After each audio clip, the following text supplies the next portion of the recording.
is going on right here. Okie dokies, I gotta redo this.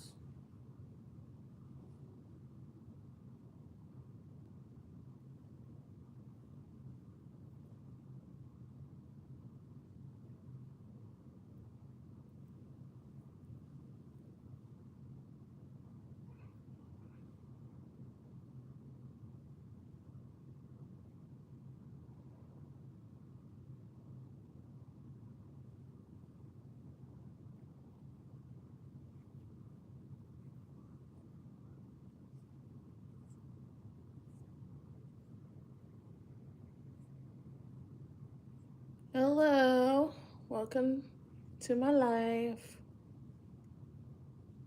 Oh my gosh, okay.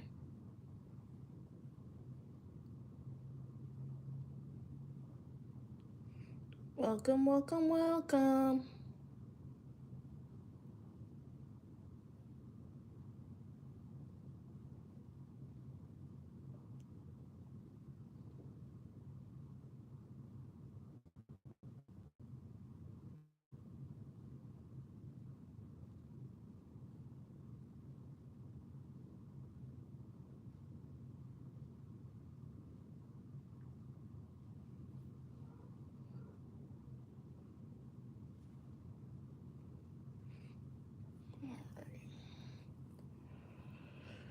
Okay.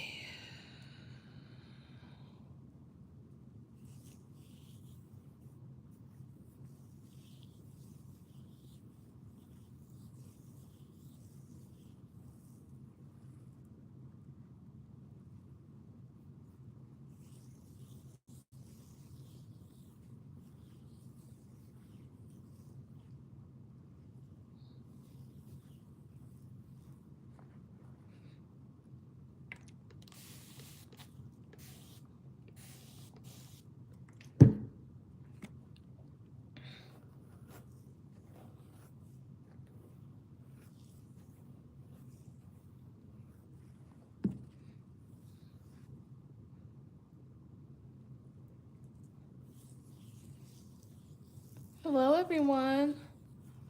Welcome to the chat. Welcome to the live.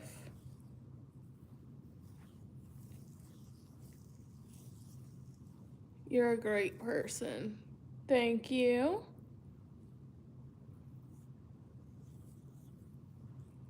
I try to be.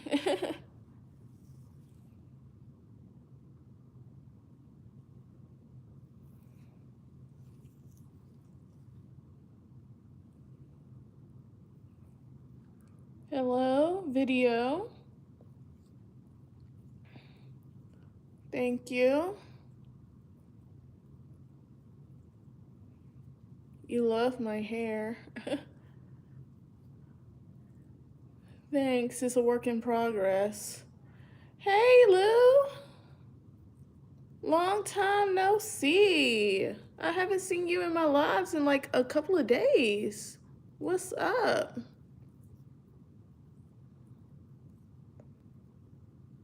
Thank you for the sub. You've been busy. Girl, I understand.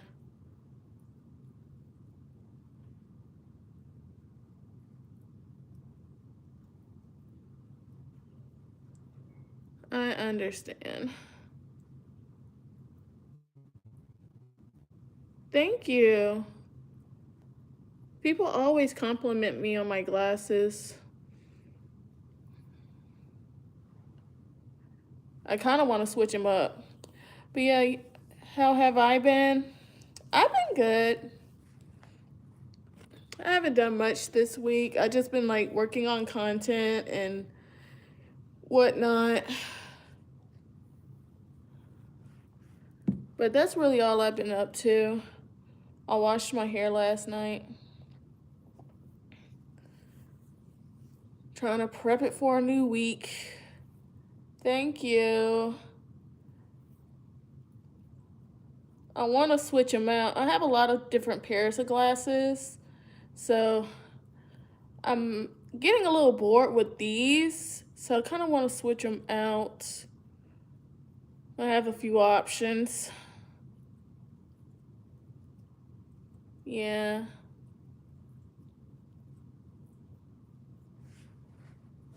I plan on going and vlogging tomorrow. I vlogged Wednesday. So I plan on vlogging tomorrow as well. He said I just got a new pair. Then I'm gonna get another pair when I pick them up. I'm excited. I need more options. Yeah, I feel like if you're a glasses wearer, you need like at least, I'll say to keep it, fun, have at least 3 options to choose from. Yeah. Yeah, I went to Target and I went to Marshall's Wednesday and I did some vlogging. I'm currently searching for a brown dress. Very, very niche specific brown cream dress. So that's what I was searching for. I couldn't find it. And so my husband said he's going to take me shopping tomorrow. So I'm going to bring you guys along with me to find this dress. And of course, I was searching for the Pearl by Element Edition perfume as well. And yeah, still an epic fail. But y'all gonna see. Y'all gonna see.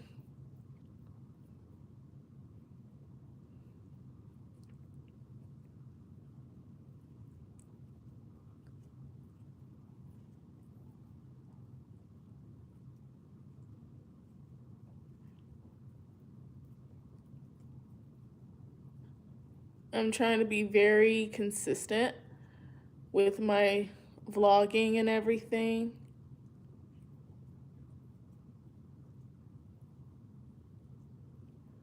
Man, I really want to find that perfume. I'm invested. I've gone to 2 Marshalls so far.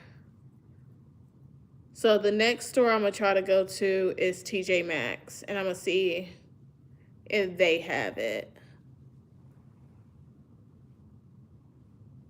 Like, I went to the one in the rich people neighborhood and thinking, oh, they're going to have a nice selection. Their selection was even worse than the first Marshalls I went to. Like, how is y'all selection even worse? Like, what is going on? Their clothes selection sucked and everything. I'm like, I'm so disappointed.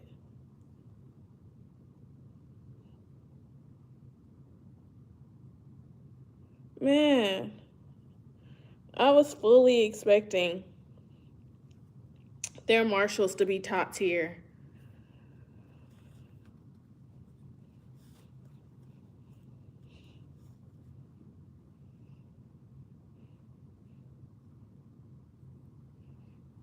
But it was trash.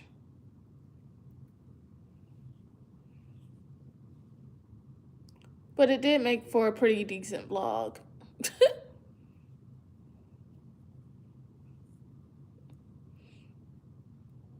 So I went on and vlogged that, uploaded it, and it will be available for y'all. Not this Sunday, but next Sunday. I have another vlog for y'all this coming Sunday. Yeah.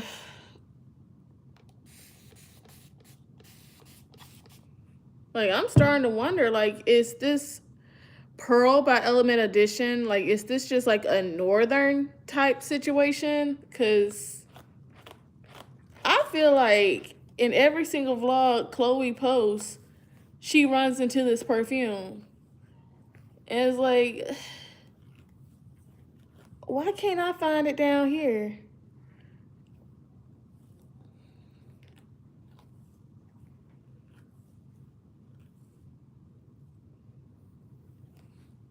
Like, it makes no sense. Like, it should not be this difficult to find a freaking perfume.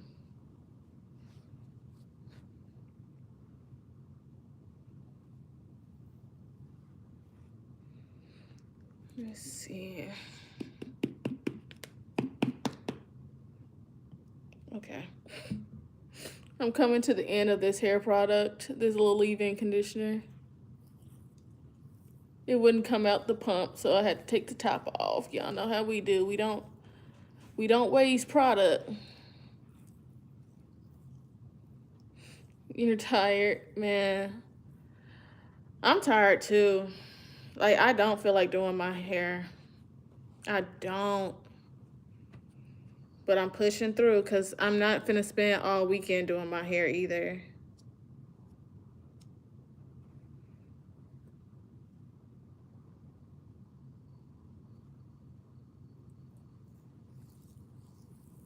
Like, I washed it last night. And I set in my heart to sit and work on it today. So that's what I'm gonna do. Like, I even thought about doing a wash and go because this product right here, like, it's really defining my curls real good. Like, it's a curl definer. And like, I kind of liked how it was defining my curls, but I'm going to a water park next week.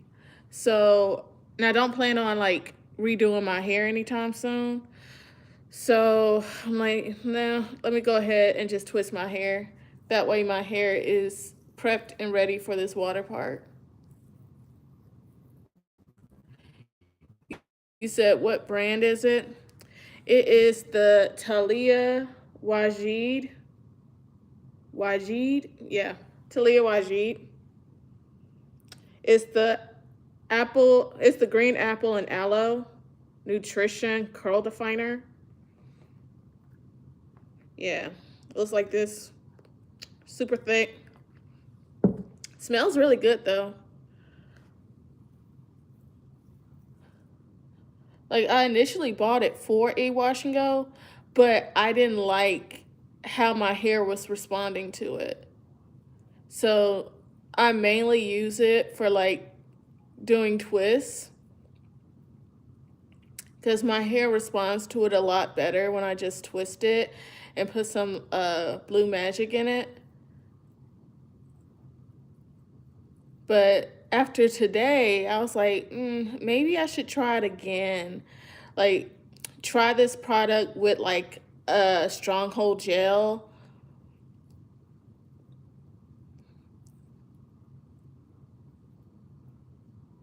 You said, do you part your hair to just pull random pieces? At this point, I'm just gonna not part it. Yeah, I don't part my hair. I part my hair with my fingers. Like, what's going on in the back of my head, it's none of my business. It's none of my business. As long as my hair don't look like I've been in the cotton field, that's all that matters to me. Like, last night, I washed my hair with my twists that I've had like this past week and last weekend still in. So like all of this, these are like my old twists. And I washed my hair last night with the twist in, and it's crazy because I had my hair like twisted up like this for only a week. And in like for some of these twists, it already seemed like they want to try to lock up on me. I'm like, Like, I thought about doing like locks in the future because I know eventually I'm gonna get tired of doing my hair on a weekly basis, but I'm scared. I'm so scared to like take on that commitment because I feel like that when you get locks, that's a commitment. Like this twist right here, it's already trying to lock up on me. So I'm trying to like feel for how I can break this hair apart. This is crazy. And I've only had my hair up for like a week. Thank you. The good thing about it is There are people now who know how to braid over locks, so you can still get braids if you want it. Yeah, that's true. Like I look at like Chloe and Halle, the sisters, the singers or whatever, and they always have some braids up in their head, but they got locks. So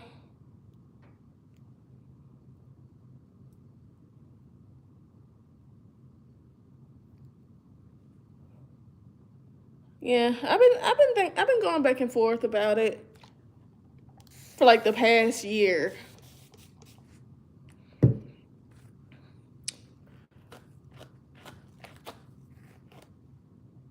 But I know like I like doing wash and goes, and I like seeing like the progress in my hair when I do the wash and goes and stuff.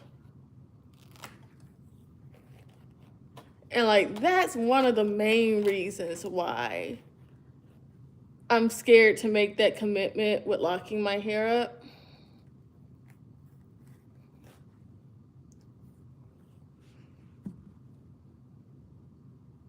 I'm very afraid of making that commitment. But I know if I have like another baby, like my time is going to be very limited. So I probably will go ahead and make that commitment if I have a second child, for real, for real. So I don't know. I keep going back and forth.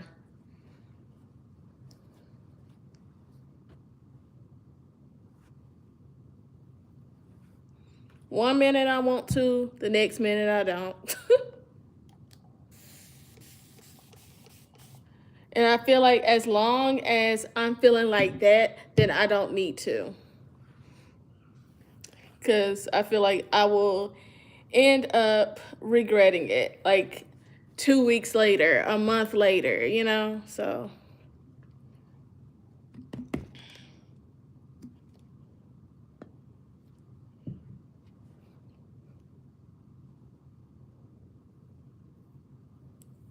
exactly. That's how I feel. Like I would miss being able to just like run my hands through my hair, you know, like I'm doing right now. I would miss being able to do that.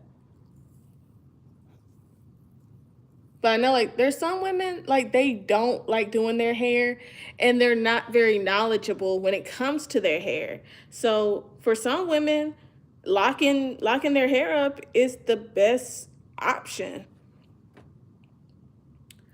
But for me, I like educating myself on natural hair and trying different products and stuff like that. Like I like doing that. And really just seeing that like certain products are type 4 friendly and and I feel like I can't do that if I was to lock my hair up.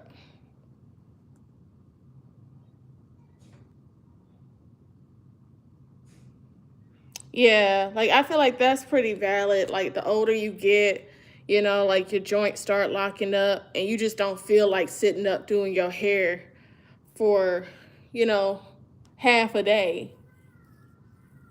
Because it can be taxing on your body if you're doing your hair yourself,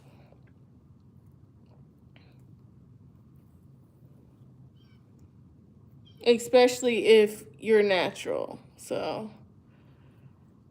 and I know me, I'm not going to go back to having a relaxer. Those days are over. After learning, like, what relaxers do to your hair and how they affect your health and all of this other stuff, I don't ever see myself going back to a relaxer. So I'm not going to do that. But I think, like, once I get fed up with having the weekly chore of doing my hair, you know, I'll eventually twist my hair up and leave it that way and just start the lock journey. I'll eventually do that, but I don't see myself doing it anytime soon.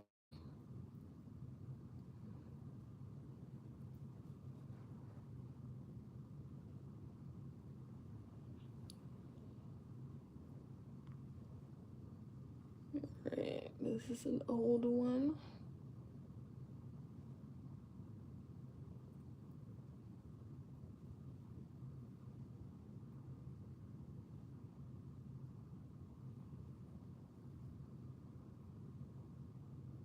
Yeah, and like you know, like you said, your mom is locked, so you'll be able to like see like firsthand the pros and the cons of getting locks, and you'll be able to make like a more concrete decision, you know. You said how was my weekend? Well, so far like my week's been pretty good. Like I said, I went to Marshall's, Target on Wednesday. I went to my rehearsal last night. And I just been trying to show up, you know, on here every day for the most part, trying to be consistent. Because y'all know, like from my commentary, I cannot stand an inconsistent content creator. So I'll be trying to be consistent and show up and everything. Because, you know, people be looking for you.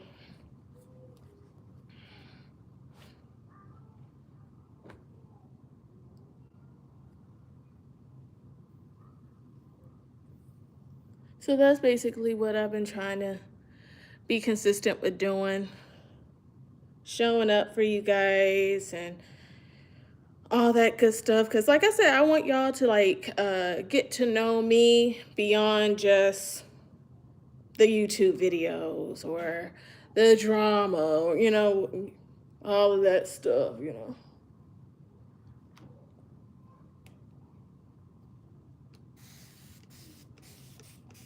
But thankfully, I ain't had no drama or anything at all this week. So hopefully I am on the trajectory of peace going into the month of August. You said you think I'm doing great. Thank you. I'm trying. I really am.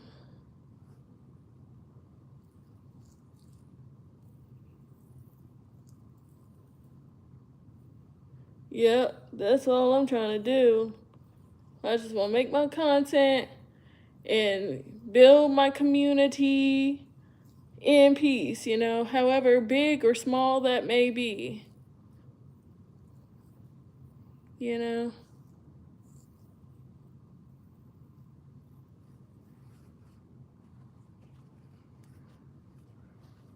That's all I'm trying to do.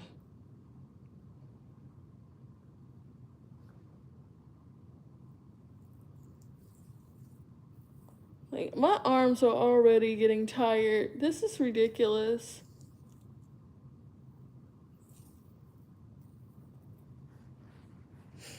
I'm already tired of doing my hair.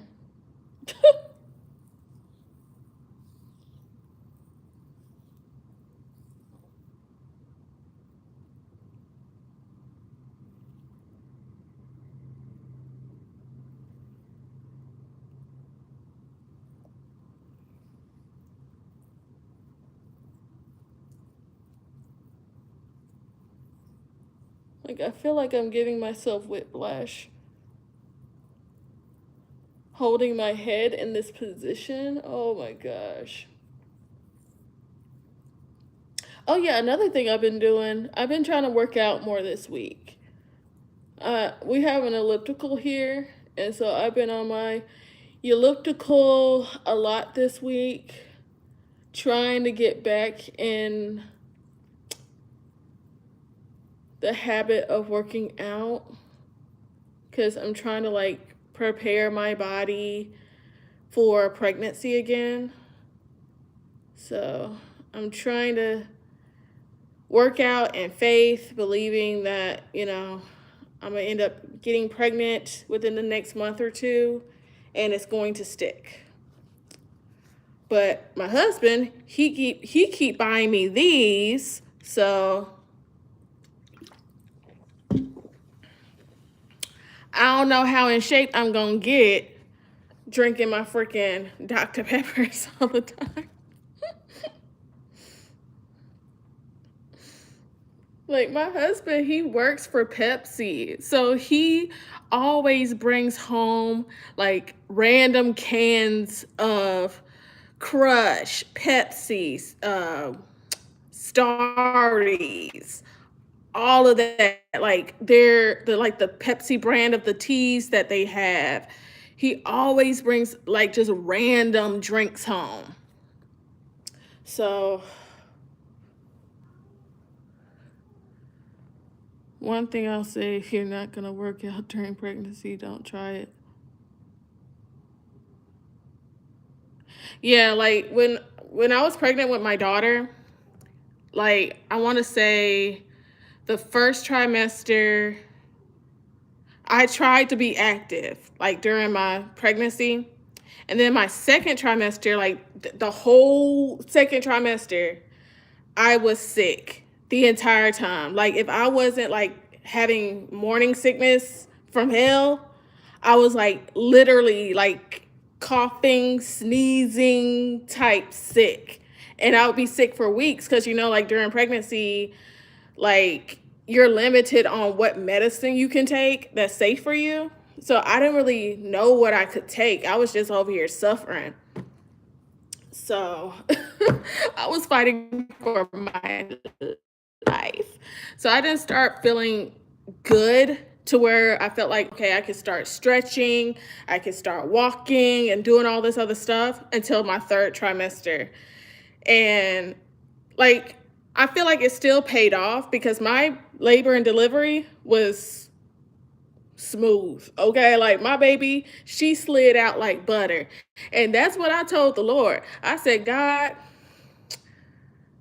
I heard so many horror stories about being induced. But Lord, I know you can make an exception for me. You are the God of the exception. So I said, God, please make an exception for me. Make my induction smooth and as pain-free as possible. That's literally what I said. And y'all, when I tell you, I only felt like contraction pain for an hour. For an hour. I was in labor for 8 hours and I only felt 1 hour of pain. And I got the epidural and I slept. I slept through most of my labor. They woke me up and was like, oh, you're 9 centimeters. Time to start practicing the push.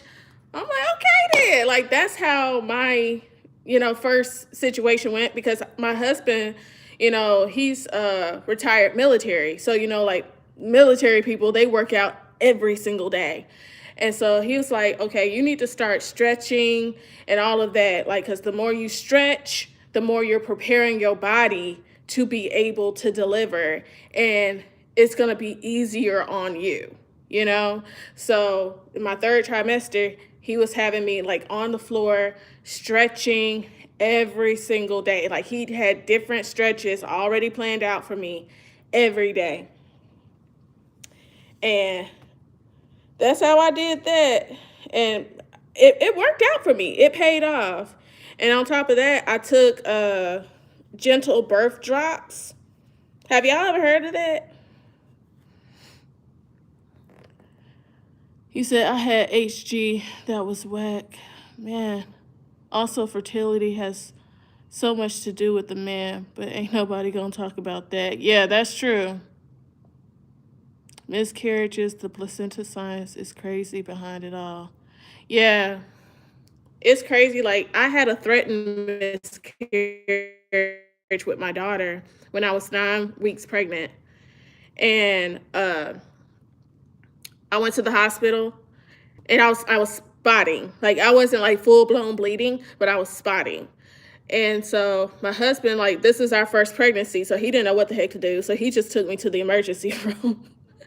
And this was over the weekend, so my OB was closed.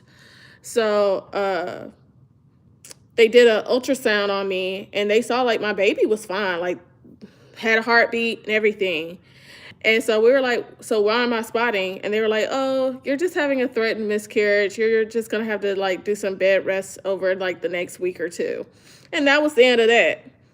But I feel like even then, I feel like if you're having a threatened miscarriage or having a miscarriage, there should be some tests being done. Like you should have some blood tests or something, because even though people say, oh, miscarriages are common amongst women, it's not a normal thing.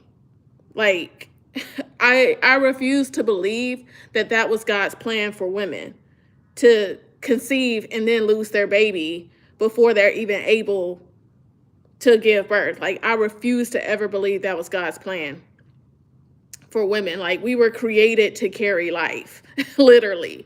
So I feel like if you have a miscarriage, you should automatically, some type of answers should be given to you. And when I had my first miscarriage, nobody bothered to find out like what's going on. What's the underlying reason behind why this is happening to you? But I'm thankful after I had my second miscarriage, my doctor was like, well, if you plan on trying again, I would highly advise you get a blood test. That way you can at least know what's going on and why this keep happening.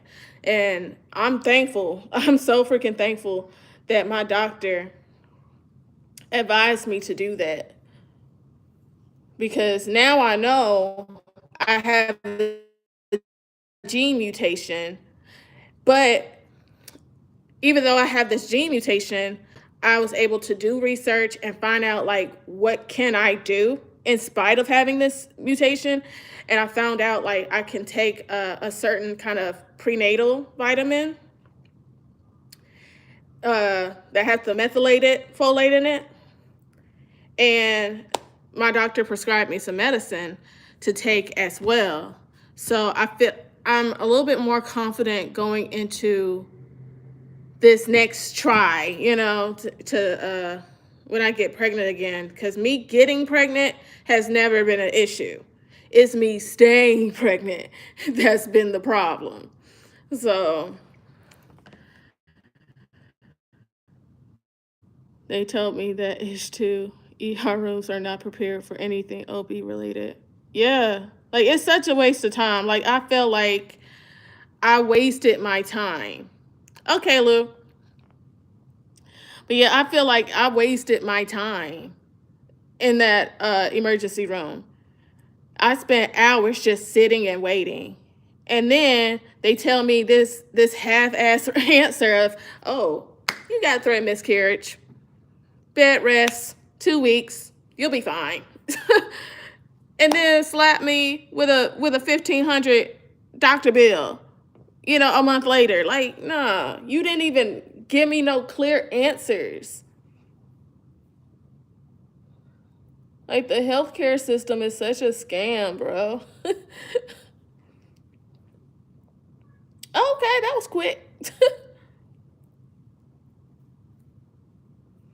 Like healthcare and college, like low key, like depending on where the heck you go to school, it's a freaking scam.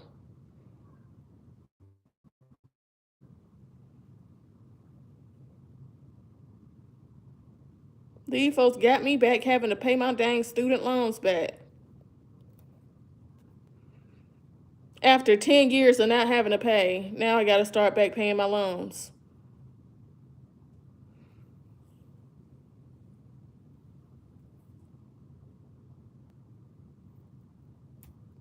Ow.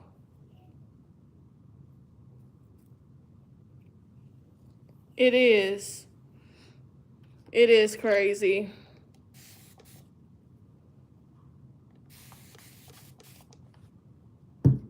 And like looking back, if I knew then what I know now when it comes to like student loans and just the college experience in general, I would have never taken those loans out. I would have never done it. Because why would you give thousands of dollars to an 18-year-old, to a 19-year-old, with no guarantee that they're going to be in a position to pay you back when they graduate from college. Why would you do that? Why? That's crazy.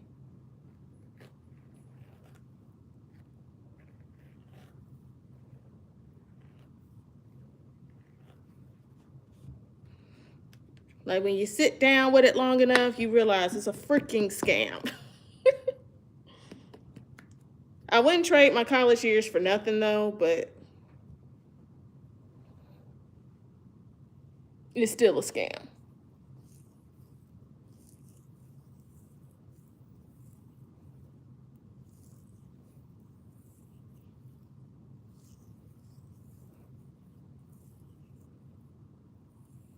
Yeah, like make it make sense.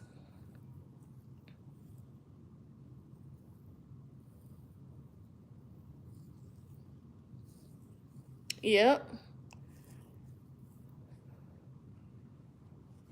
And like when I was graduating from high school, they made it to where college was like the only option you had. It was like either go to college or work at Walmart. Ain't no in between. So even if you had a lot of money to go off to school or not, you kind of felt like, okay, this is something I have to do.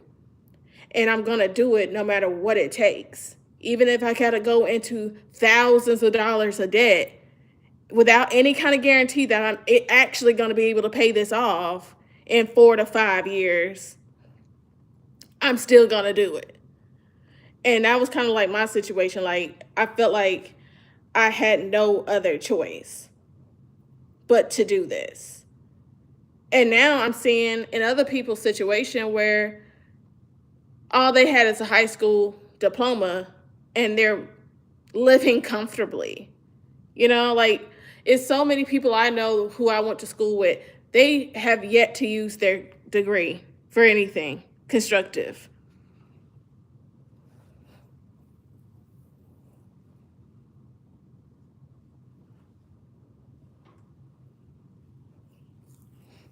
So it's like you're in the same boat, huh?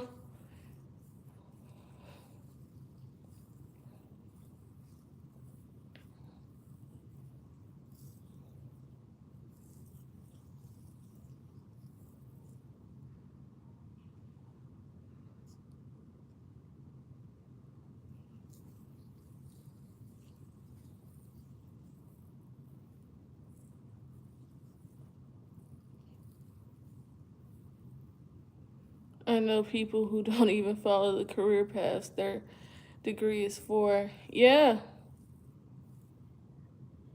Yeah. Like this one guy I went to school with, I forgot what he got his degree in, but he started a photography business when we were in college. Invested in a quality camera, lens, all the things. He started his own photography business and he has lived very comfortably off of that by itself. Like he did some work with K Michelle, the whole nine. Like he does photography for weddings, graduations, all of that. He do not use his degree.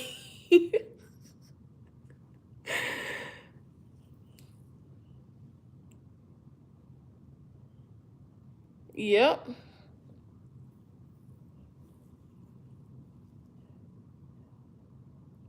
Like if you're not going to school to be like a teacher or a nurse or a doctor or something, then I tell anybody like please think twice about going to school, about going to college.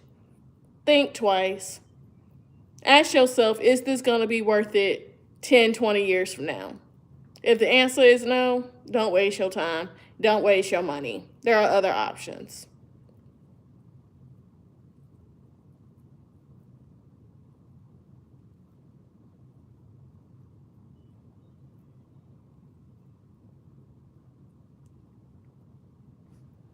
Because like now I hear that a lot of people, when they graduate, they can't even find jobs,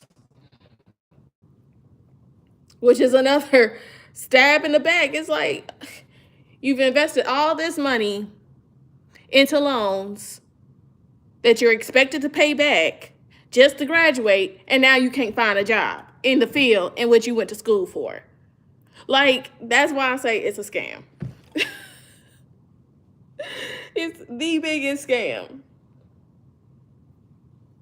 So I will, like, when my child grows up, I'll tell her, like, I'm not saying don't go to school, don't go to college, but if you're gonna go to college, know what you're going to college for. Have a plan.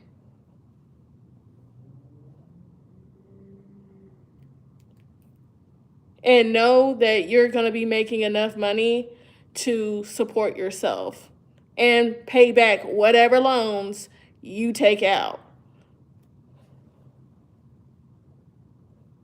Because I think that you have like a 6-month grace period or something like that.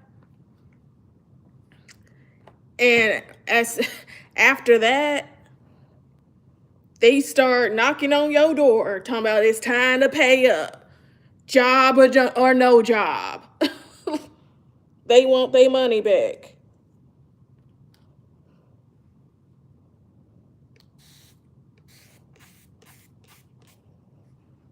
He said, become like, man.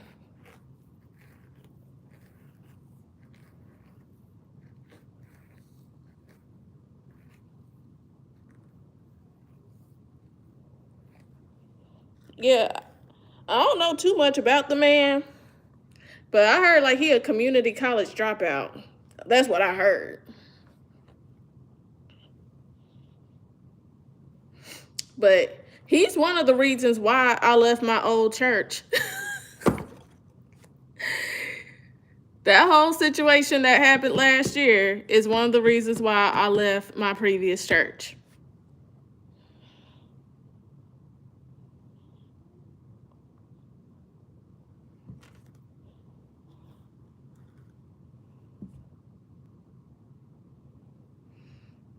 Yep.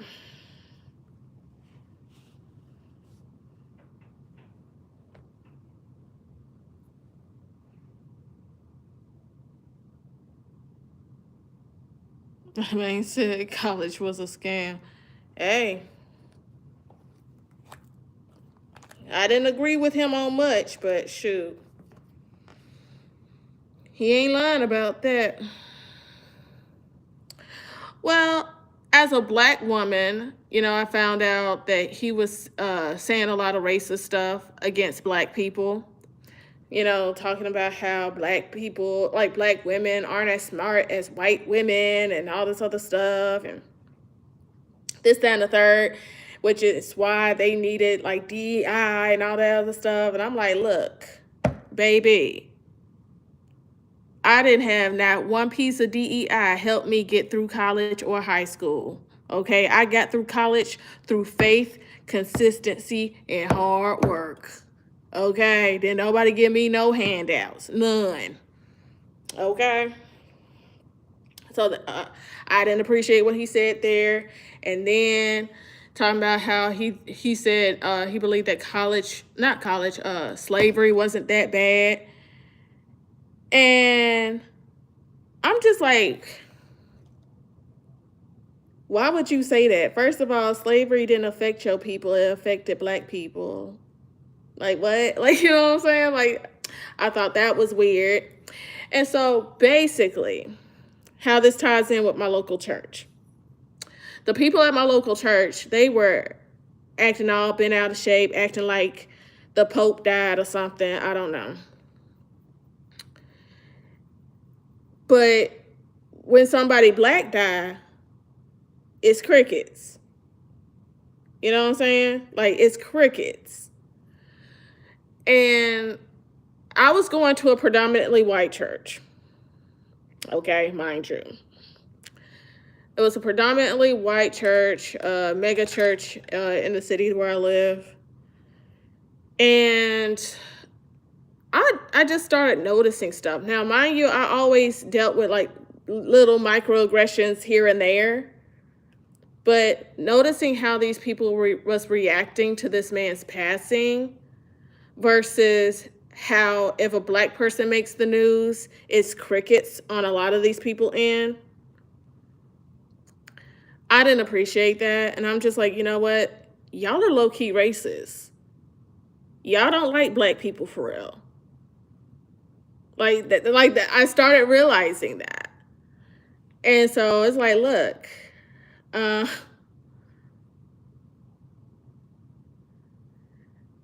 like I knew that at the end of the day, I'm trusting my soul in y'all hands. I'm entrusting my daughter's soul in y'all hands. I'm trusting my husband's soul in y'all hands. And it's like, look, I'm not gonna play with my relationship with God. If you got a heart full of hate, it ain't nothing you can tell me about the Lord. Period. So I left. Just to basically sum it up. If you got a heart full of hate, it ain't nothing you can tell me about God. You can't lead me down the street, let alone lead my eternal soul. Nah. He said he white. I get why he said all that. Yeah. I feel like just because you're white, that's not a green light to be ignorant.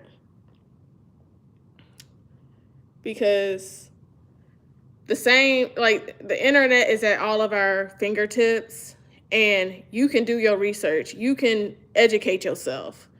When it comes to racial relations in this country, like, if you're ignorant about any of that, it's because you choose to be ignorant, not because, someone is withholding information from you. Like, it's a willful ignorance at this point. So, it's no excuse to be that way. And if you're gonna be that way, fine. But I'm not gonna support you. I'm not gonna mourn you. I'm not gonna do none of that. And that's exactly what a lot of people last year was expecting from black people. People was expecting black people to mourn this man when all he had to say was negative things about us. He didn't have anything positive to say about black people ever. Like, from the way he was talking about black people, some would think he hated us. So, like, nah, ain't nobody finna mourn him. What are we mourning? Who are we mourning? That's crazy. So, and then if the roles were reversed, they wouldn't mourn him either. If it was a man sitting around talking about their community like a dog, they wouldn't be mourning his mourning his death either. So I didn't like that. I didn't like how people was trying to gaslight the black community into trying to mourn him. Nah. Over here mocking the death of George Floyd. I mean, all types of crazy stuff this man was doing boldly.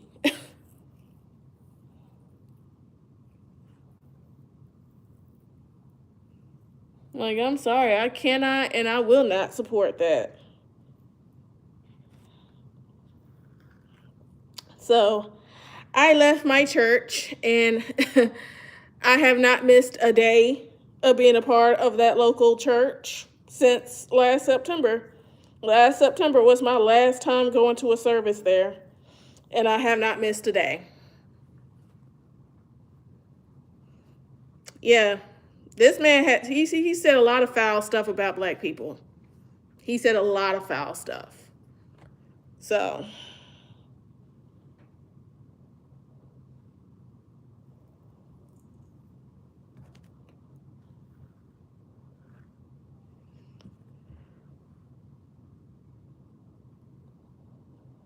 after hearing that, I'm like, look.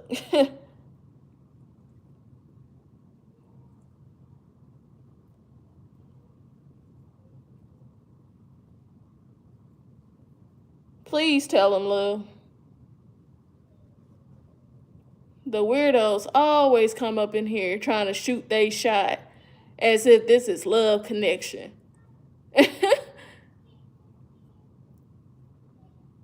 I'm like, this ain't that.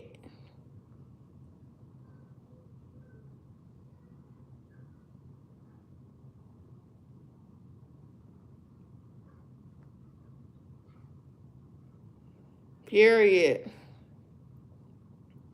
Get them out of here. Because it's like, why are you over here trying to flirt with strangers on the internet anyways? Like, I could be a psychopath for all these people now. Like, what? Like, why?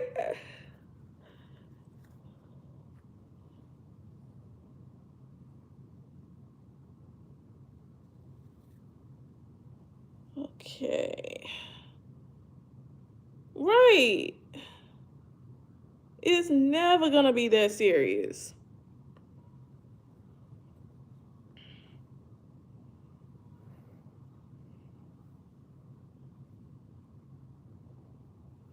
And plus, these folks are just so bold. These men that hop in these lives, they be so bold.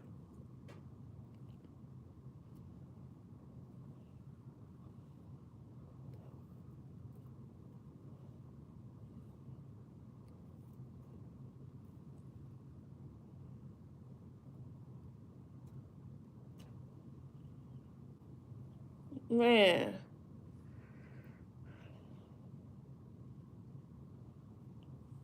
It's like, I gotta say at least once a week, I'm here for the girls. If you're not a girl, why are you in my life? I have nothing for you if you are a man. If you are a man's, I have nothing for you.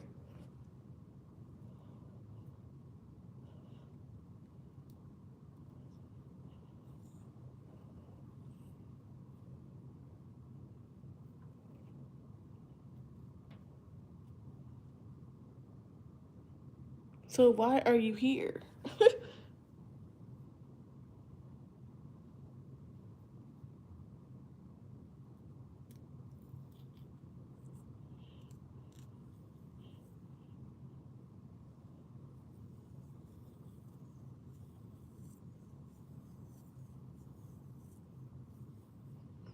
You said you wish you could pin comments. Yeah, like I wish that too. Like, I don't know, like if is that a feature on YouTube Live? Because I know that's a thing on TikTok, but I don't know if that's a thing on YouTube.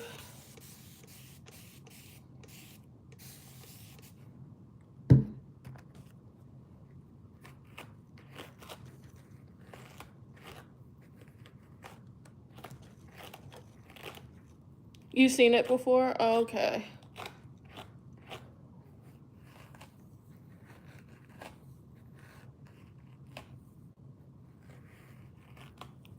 Like, let me see.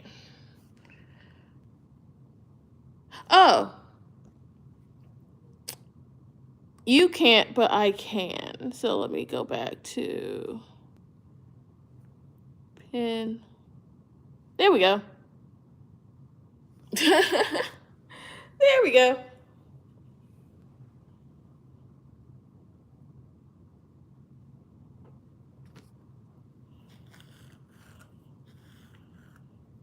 I'm learning new stuff about YouTube Live all the time. Yep.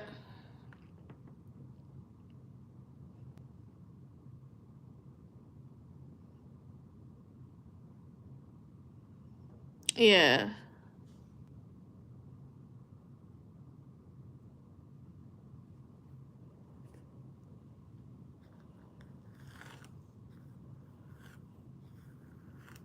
Like when you don't be in the live and the trolls come in, like I just be over here trolling them right on back.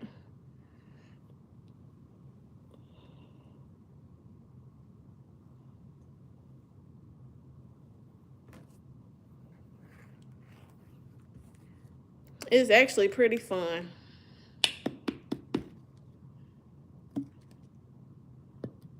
Oh gosh, okay.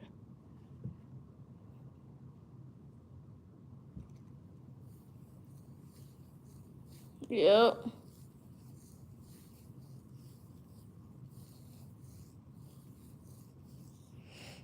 Like there's this one dude that pops up in my lives at least once or twice a week. He'll be like, why are you back on my For You page? Like that's what he said to me a few days ago. And I'm like, I don't know. You tell me. Like I'm not hunting you down, asking you, hey, please watch my live. Like like I'm not sure exactly how YouTube lives work, but I know on TikTok, like if a live pop up on your For You page, you choose to watch it or not. Like you don't have to just sit and watch somebody's live, like by force. Like, no. Exactly.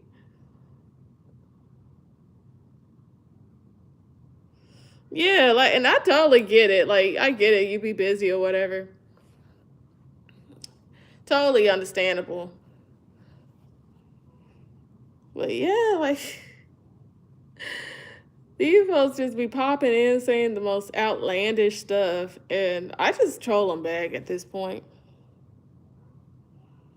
Like even stuff like that for an edit. Like what?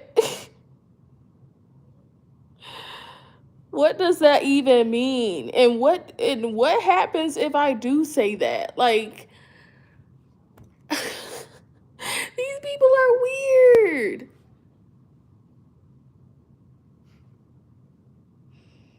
Right? Like why do you want me to say this? Like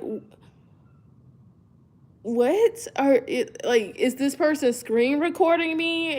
Are they screen recording my voice? Like what is going on? Like what is going to be the outcome of this?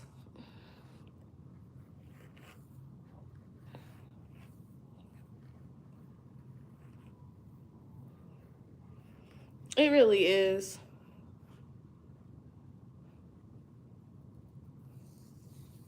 They keep me thoroughly entertained.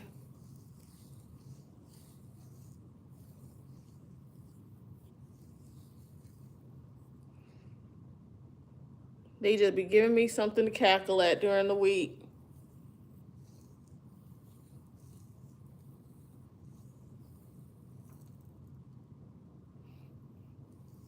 Cause I ain't gonna lie, as a stay-at-home mom, I mean, life does get kind of boring.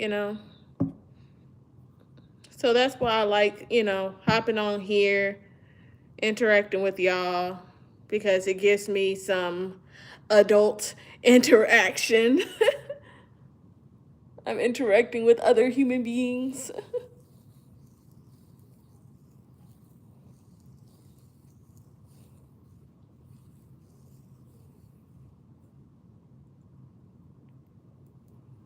I ain't gonna lie, this freaking Blue Magic smells so good. Like this Blue Magic right here, the shea butter, it smells so good. Like it smells like chapstick. I ain't gonna lie.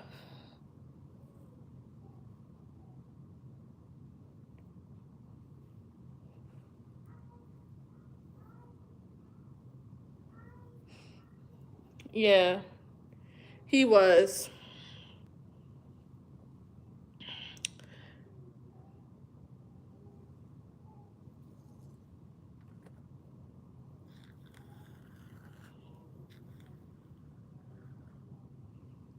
Yeah, but I try not to get too, deep into talking about him and stuff like that because the internet is weird. I remember last year people were like losing their jobs, speaking out against that man, all types of stuff. I'm like, y'all, this is weird. He was a freaking podcaster. Y'all doing too much.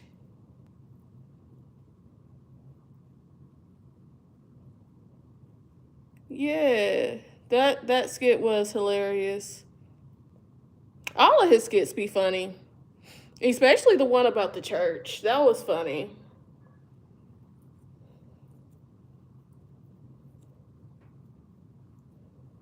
Yeah. Were y'all able to watch the BET Awards? The one he hosted this year? I didn't get to watch it. I haven't really cared to watch BET in years. I used to watch the BET Awards faithfully every year. It was a whole event in my world.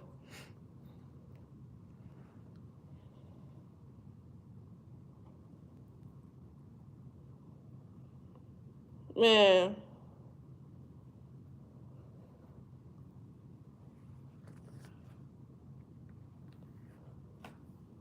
I don't even know how he did. Nobody really talks about how, the job that he did hosting it.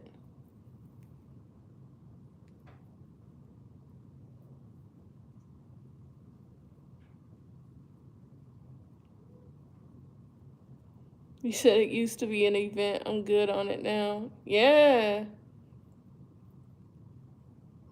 I think that's how a lot of us feel.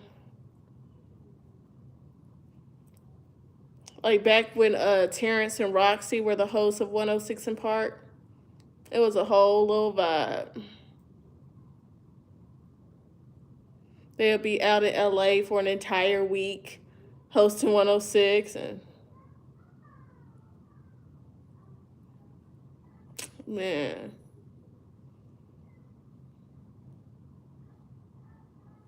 Yeah, it's not the same anymore. Like I feel like it kind of took a turn around, I want to say like 2014, 2015. It hasn't really been the same since. Like a lot of people haven't really cared about BET as a network since then.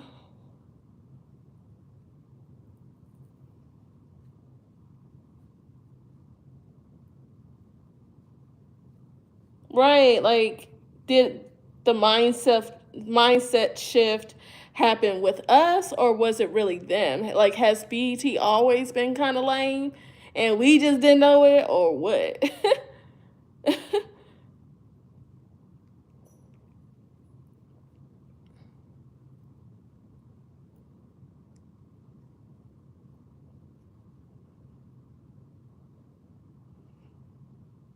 And I also feel like it kind of changed when Tyler Perry got his hands into the pot, because after a while, you go on BET and see nothing but Tyler Perry shows and movies playing all day. Like, what is this?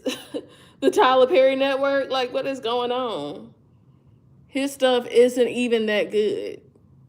That was solidified with that freaking uh what's that one movie he had come out about 2 years ago that had Tia Mowry's ex-husband in it? What was the name of that movie? It came out 2 years ago. It was trash.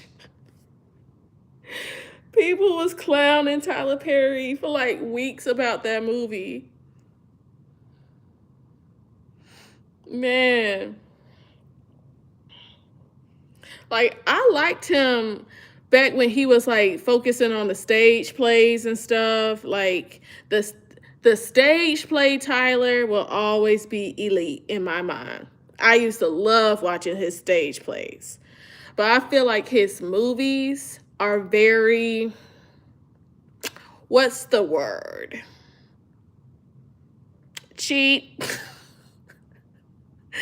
Like the wigs is a mess. Like I don't know. I don't know what Tyler Perry be on when he called himself trying to make these movies.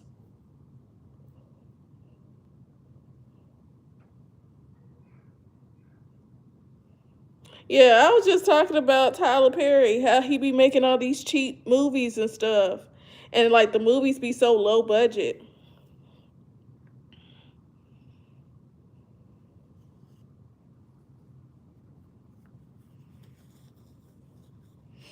Yeah, like I don't think I heard he writes his own scripts. And I think that's one of his main problems. Like he needs to hire professional writers. Like you can't write the movie and act in the movie and design the costumes and hold the camera and yell action and yell cut. You can't do everything, Tyler. Okay, you gotta choose a position and just let the anointing flow through that one position. Okay, he be trying to do too much. He be doing way too much. He be trying to write the scripts for the movies and the TV shows and all this other stuff.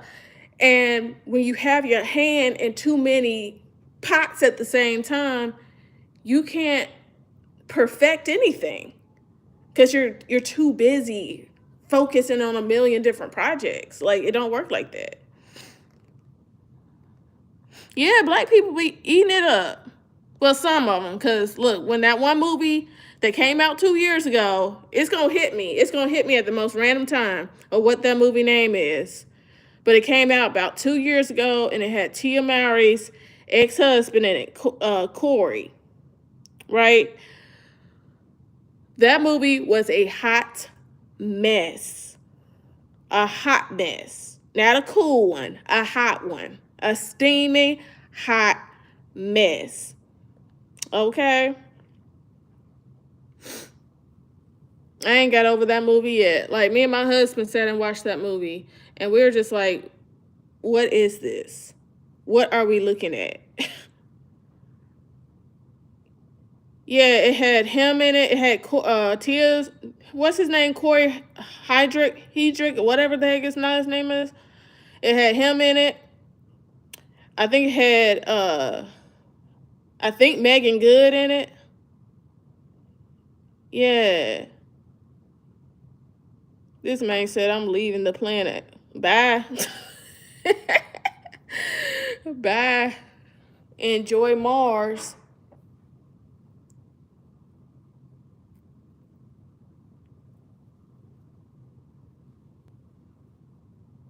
Yeah, Divorce in Black. That's the name of that movie. That movie was a mess. We weren't even a good 5 minutes in. And we already was wondering, like, what is this? What are we watching? Tyler, wow for this. Like, what in the world? And he always be writing movies about black women suffering. Like, Tyler, who hurt you, dude? Like, what is wrong with you? Every movie he write, it always got to be some type of doom and gloom and making the black community look crazy.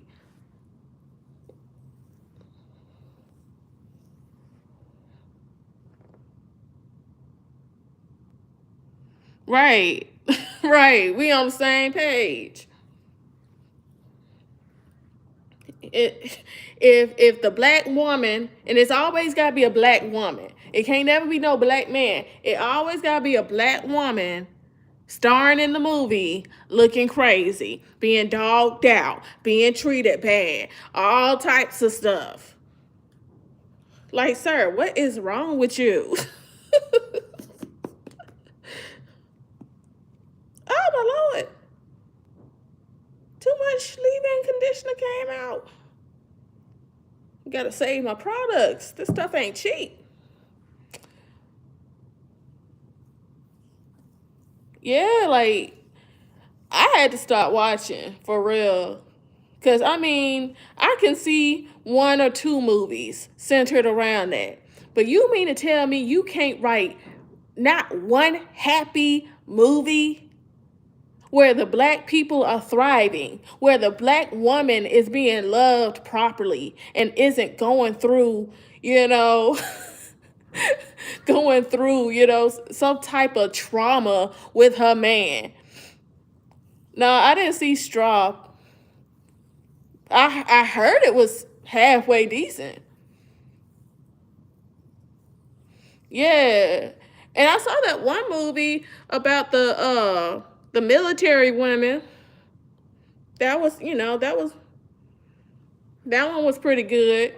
And I tell that to my husband all the time, but he was like, well, the only reason why that movie was good is because it was based on a true story. So it's kind of hard for Tyler to mess up that story. That's the only reason why the military movie was halfway decent.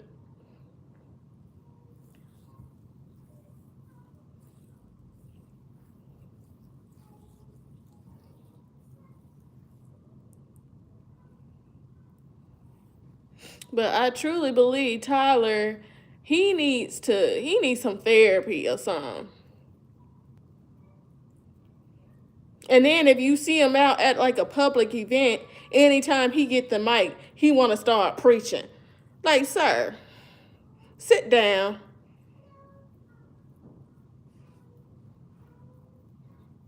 He said he won't hire anyone else to do anything. He sounds like a control freak. And he seems cheap. That's facts. Like, I was just talking about that not too long ago. Like, he wants to be the writer, the director, the cameraman. He wanna play 2, 3 roles in the movie. He wanna be the water boy. Shoot. He want to be the janitor, everything. He want to do too much. And when you want to do too much, all while writing and directing and playing 2, 3 roles on his TV shows at the same time. Like, nah, you want to do too much. You doing way too much, sir. And that's why his movies come out a hot mess. And literally every single time, like, I don't know what it is he's trying to accomplish. Like, are you trying to get like an award or what? Because you notice he drop a movie like every 4 to 6 months, and none of these movies get recognized. Like, these movies don't even get a BET award. None of these movies get recognized at any major award show. So it's like, why are you pumping out all these movies like your rent due or something? Like, what is going on? You ain't even getting a BET award for this trash you keep putting out.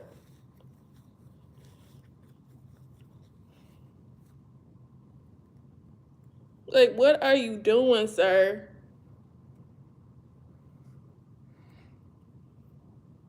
Literally. No BS. He's somewhere in Atlanta writing on him a freaking new script for a movie right now. Then he gonna take his lunch break and go right on a new sitcom he got coming out. He swapped days. One day he writing on the movie, the next day he writing on the TV show. And all while putting in his order on Temu to buy the wigs for said movie and TV show. Can't forget that.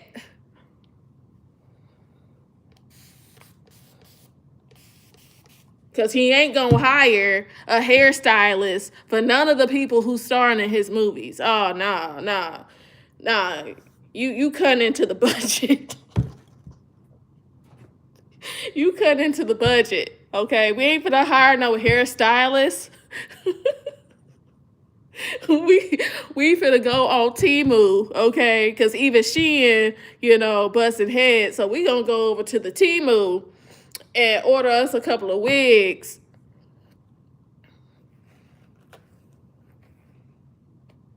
For everybody to share. If you a man, you gonna have this wig. If you a woman, you gonna have this wig. And we just gonna rotate it out. That's how that's gonna be. That's literally how his movies and shows be coming. Like, sir, you got all this hair from Temu with a discount code. Like, for him to be a freaking billionaire, he is mad cheap. And he just get on my nerve with that. Like, sir.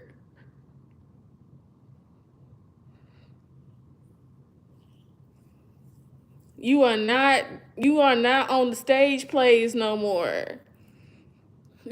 You gotta do better than this. Exactly. At least get some human hair. Go to the beauty supply store. You in Atlanta. There's a beauty supply store on every other street corner. Like, come on, sir.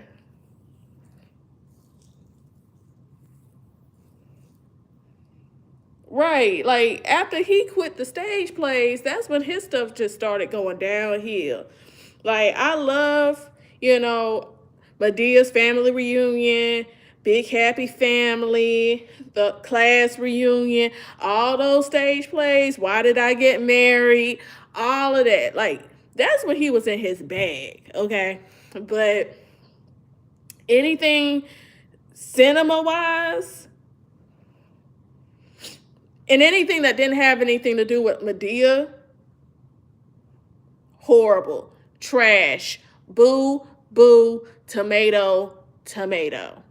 It was horrible, awful.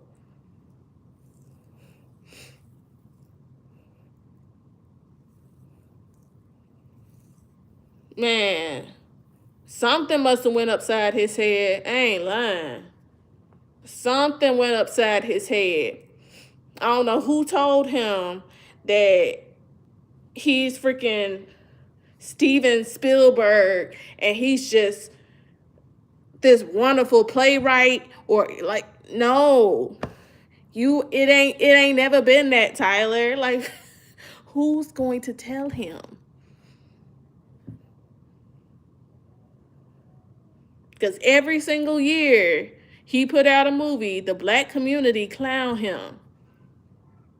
We still gonna watch it, but we gonna clown you.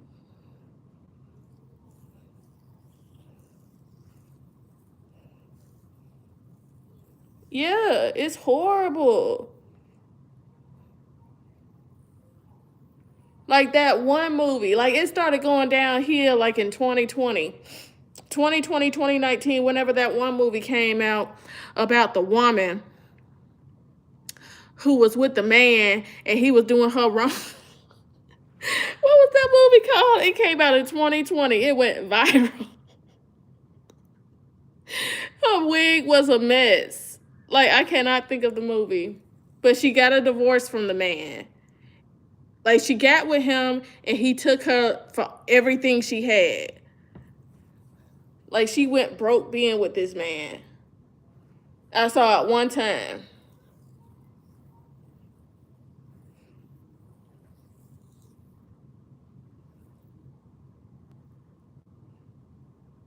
A Fall from Grace, that's it. That movie went viral. People was clowning that man for days for that movie.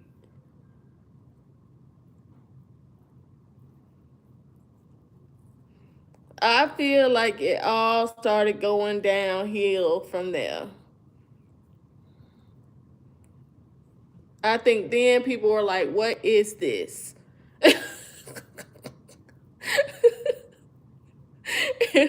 And every pandemic era movie this man that came out with, everything after the pandemic, it's been boo, boo, tomato, tomato.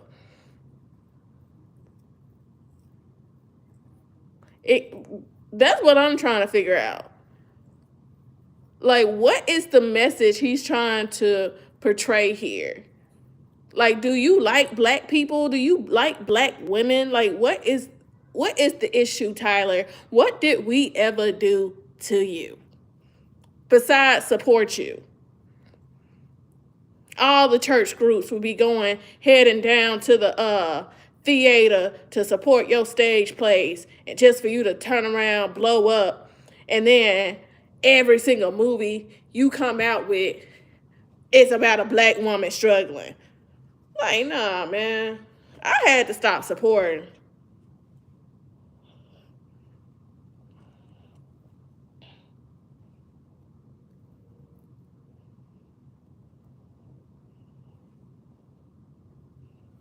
Like, at this point, just create a freaking foundation or something and call it a day. Because anytime he grab a microphone to talk, he be preaching and he be trying to uplift the black community and all this other stuff. So at this point, he need to just come out with a freaking foundation and just call it a day. Like, he need to retire from being a playwright or whatever it is he trying to do. Send some scholarships out every year. Bless some kids across the country, and just take your seat. Take a seat.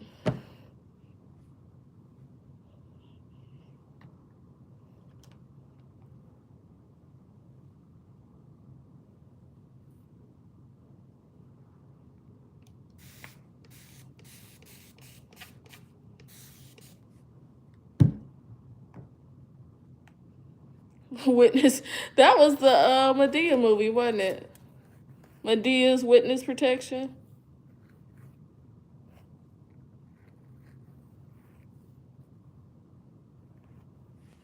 Man, my husband was watching that one movie that came out, I think, like at the top of this year or the end of last year. It had Joe in it and his grandson. They were doing the little road trip or whatever that turned into the Black History lesson. Yeah.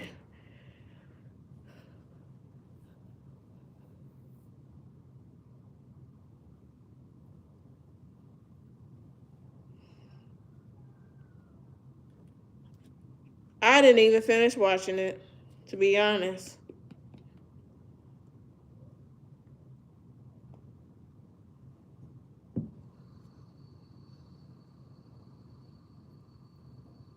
Because for me, it just had too much cussing and stuff in it.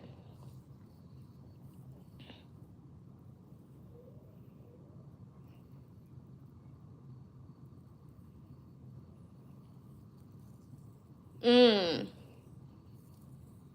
I heard the movie that had Kelly Rowland in it was pretty good.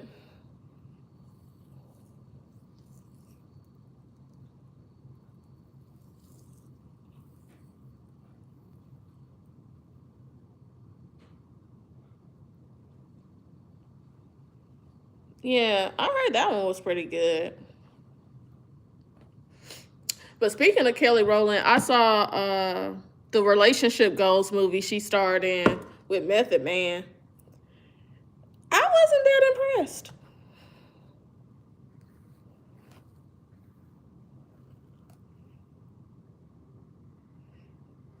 Yeah, that's how I felt when I was watching Relationship Goals. I was like, this is mid.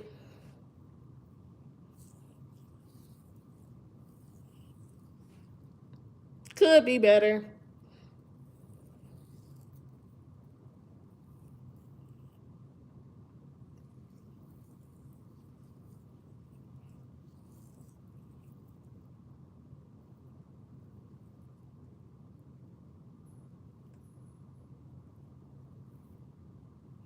I don't really like Kelly Rowland in movies.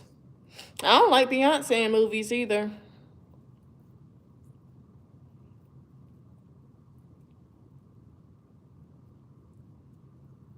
I feel like certain celebrities, they have their talents, and to me, acting just isn't it for Kelly or Beyonce. It's just not. They need to stick to music.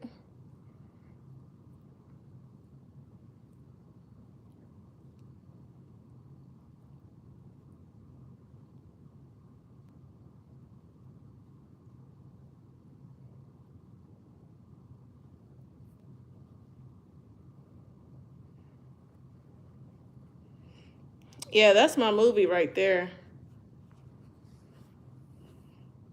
Cuba Gooding Jr. That's my movie. But because I'm so churchy at heart, like I love any like church-based movie. I love Fighting Temptations. I love Kingdom Come. Like those are my movies. I love those movies. Yeah, like she played Nala in The Lion King. She played in The Fighting Temptations. She played in Austin Powers.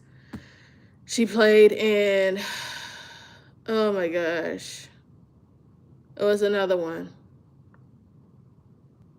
Carmen, the the hip opera, whatever. It's another BET channel movie that used to come on all the time.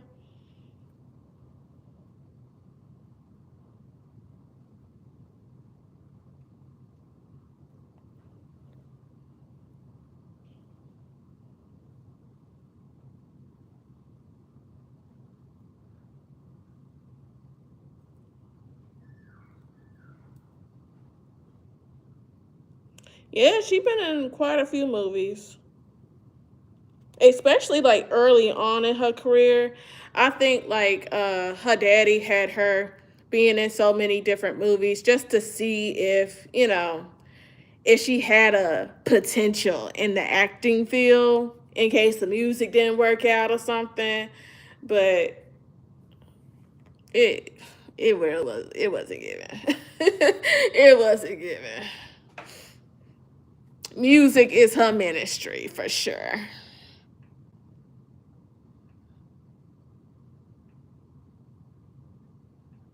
Saying I don't know if they didn't get that much buzz or I was hiding under a rock.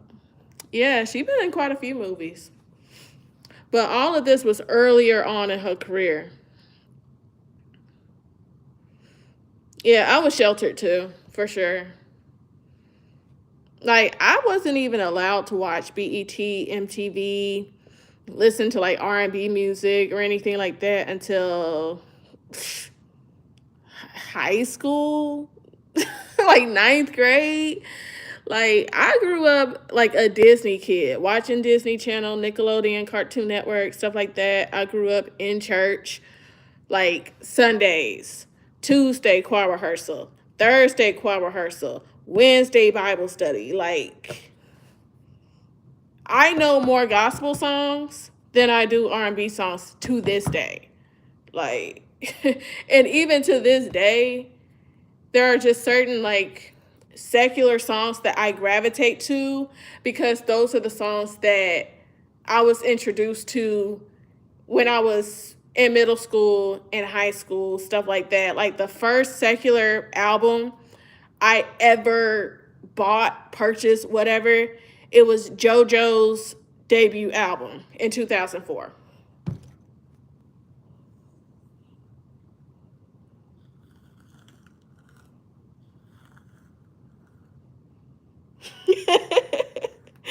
Man, so you had to sneak. Because otherwise, when during the daytime, it was Bobby Jones gospel hour.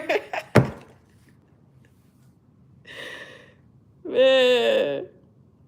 And like to this day, if my mama is in the car with me, ain't no R&B music being played. Like it's straight gospel.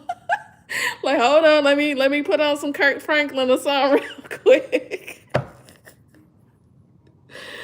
Oh man. Let me put on some Kirk Franklin. 'Cause I know, you straight holiness. So you love the Lord and you won't take it back. So shoot. But like the older I get though, the more thankful I am for how I was raised. Like I tell my husband all the time, like, I didn't grow up going to clubs. I didn't grow up club hopping and running the streets and stuff like that. Like I grew up in church. Like New Year's, I was at church. That's where I brought in the New Year at. Oh man. That was my life.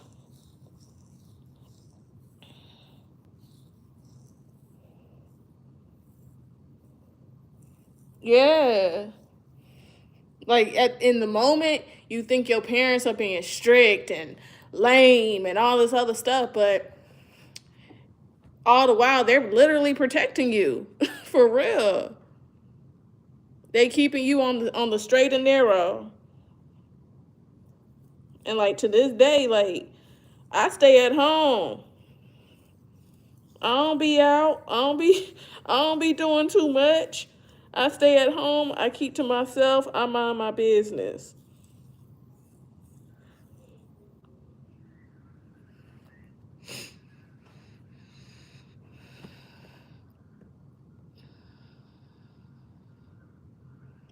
I'm hearing way too many people getting murdered at parties and outside the club. Yeah.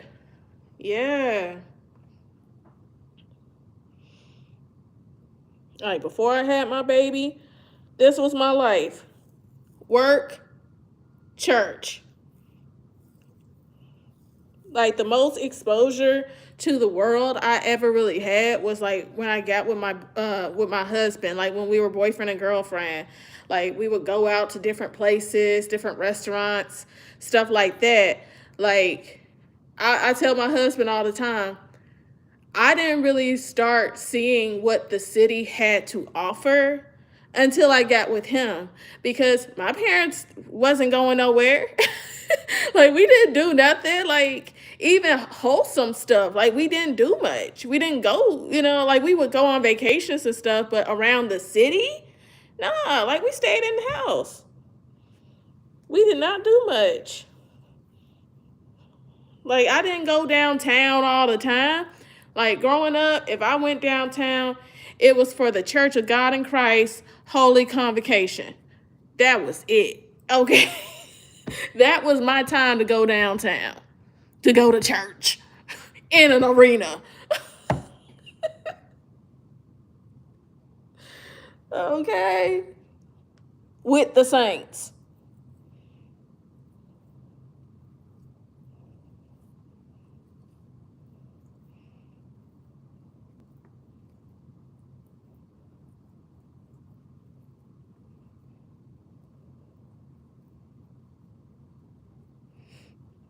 Yeah.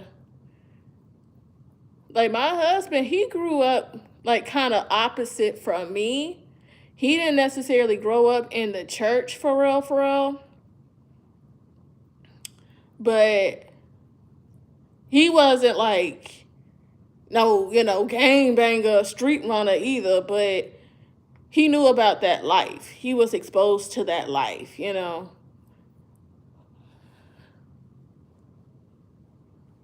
And me, it was the polar opposite. Like I grew up very sheltered.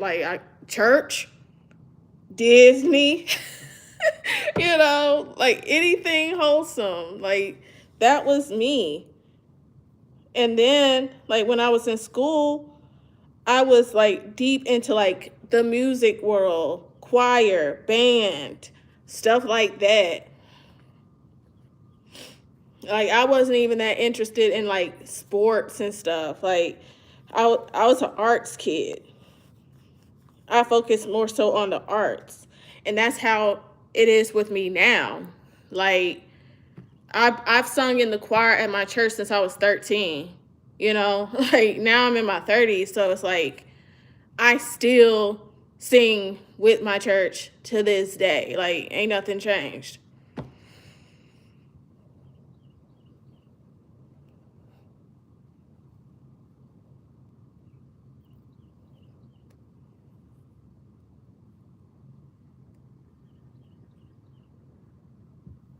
Yeah, I ain't gonna lie, I am like socially awkward in a lot of ways.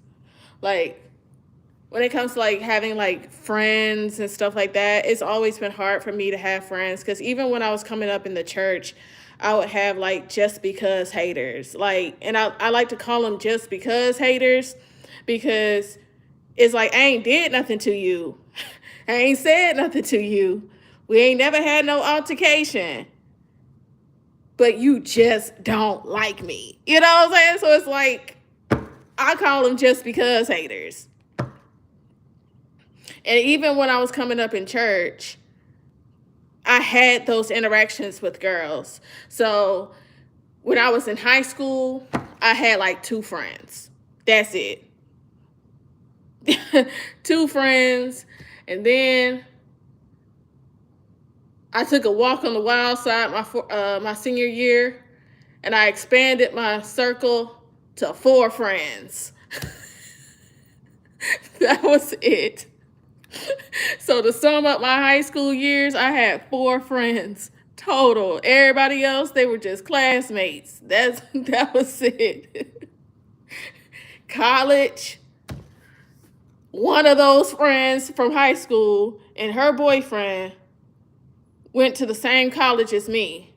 So thankfully, I didn't have to start my freshman year off with absolutely no friends. I had one friend. And I had my boyfriend at the time. So that was freshman year. And then after freshman year, they all left. Like literally, my ex-boyfriend, he left. My friend, she left. And her man, he left. Everybody left my sophomore year. That left me by myself, still at the school. But they all came back home. And that's where I met my best friend in my sophomore year of college.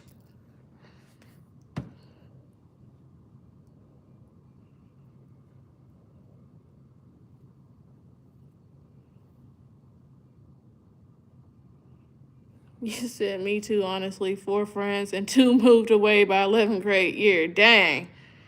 Yep. Ain't got many, and then a few you get up and leave. So it's like you literally got to start over. Like, dog, I thought we were solid. I thought I was going to have this little circle for the rest of my life. So, like, now I'm a mom. And so that makes having friends even more complicated because you want to find friends that are also mothers and also married. And so that just narrows it down even more and just makes life so much more complicated.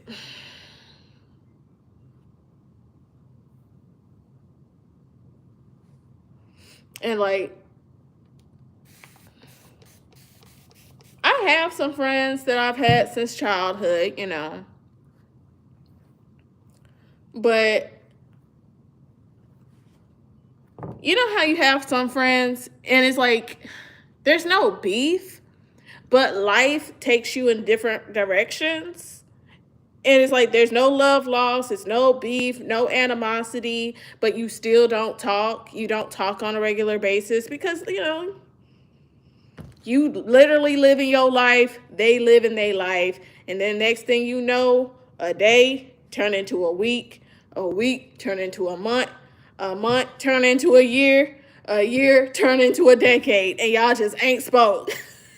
Y'all might see each other on social media. That's it. It's so sad, but that's how it be.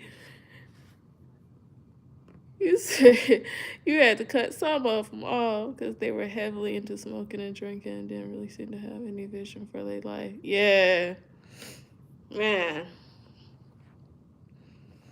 it's sad. It's sad. And then like me, like I'm married, I have a child, I have a good marriage, and like with if you want to find out who your real friends are, get married, have a baby, buy a house. I always say that. You gonna see who your real friends are.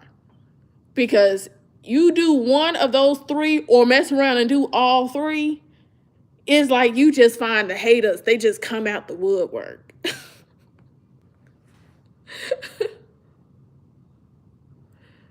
They just come out the woodwork hating on you. And literally all you're doing is living your life and minding your own blessed business. It is. And it's like, it's always the people who you thought would be with you for the long haul. You could imagine yourself 70 years old going to freaking water aerobics with them. You know, y'all done retired and y'all meeting up to go to water aerobics or something.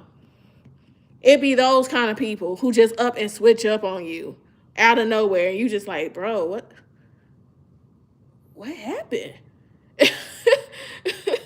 I thought we were cool. I'm just over here being blessed. I'm just over here living my life.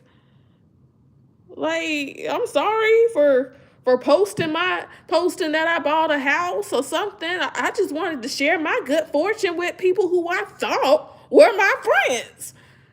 But all the while, they're seeing all of your blessings online, and they just like, she thinks she's something. It's always the you know. Oh, shoot. Period. I know that's right. Living my life like it's golden.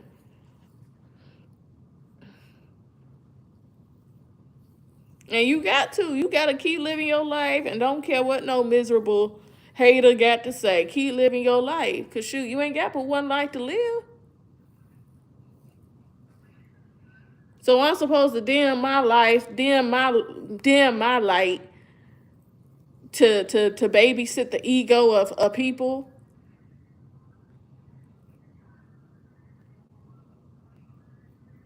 And then if you sit down and talk to them and you ask them, you know, their situation, their story, 9 out of 10 times they make shambles out of their own life. And they want to take that out on you. You've sat up and you made bad decision after bad decision after bad decision, and it catch up with you. Now you want to take it out on me. Nah, don't take it out on me. Don't get mad at me because I chose a different path in life and you didn't. Like, nah.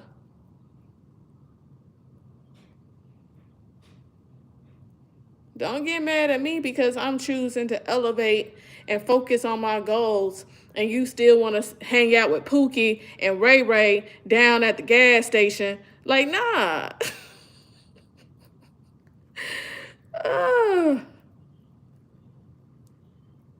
They don't understand that being jealous and envious blocks their own. Yeah.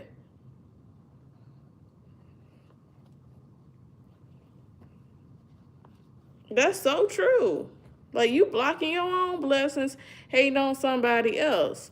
When you need to be celebrating. Like, God will elevate you when he see your heart posture towards the people in your life. Like, if you can clap and celebrate for other people, then that says a lot. And I truly believe that when you're able to celebrate and clap for other people, God is looking down and it's like, okay, I can trust you. I can trust you with more. I can trust you. I can trust to elevate you because I know you're going to remain humble, you know?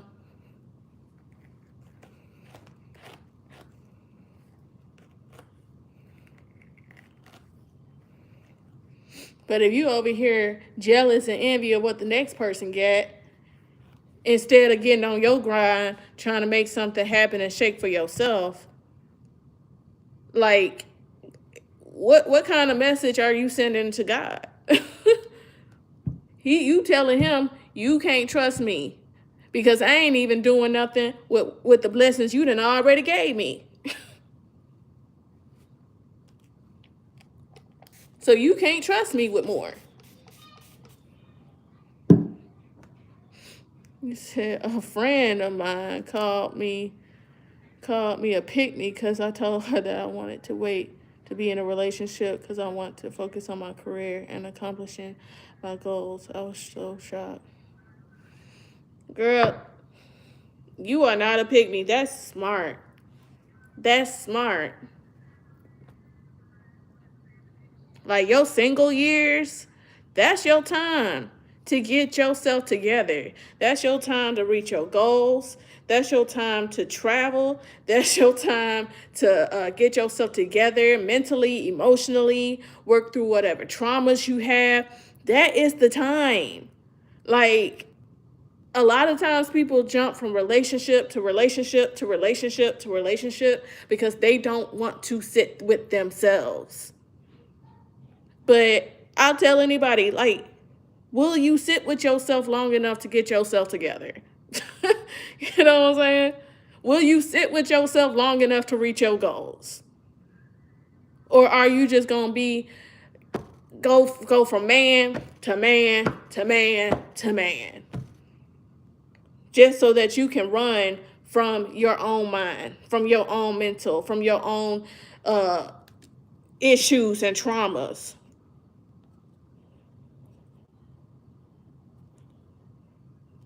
Like, I had to get to that point myself.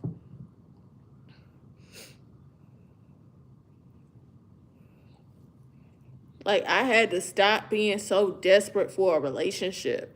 And once I stopped being desperate for a relationship, that is when God sent me the person I was supposed to be with. I wasn't even looking for him. And that is how God works. When you shift your focus and take your mind off of relationships and being with somebody and being so male centered, that is when God send you exactly what you need as soon as you stop looking for it. So I got to a point where I just quit looking. I was just like, you know what, God? And I literally had this come to Jesus with myself back in 2020. I'll never forget it. It was, I believe, May 2020. And I sat in my car. I was sitting outside of my job in the parking lot.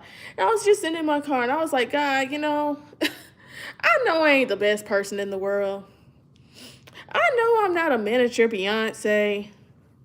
But dang it, I'm a good person. I have a good heart.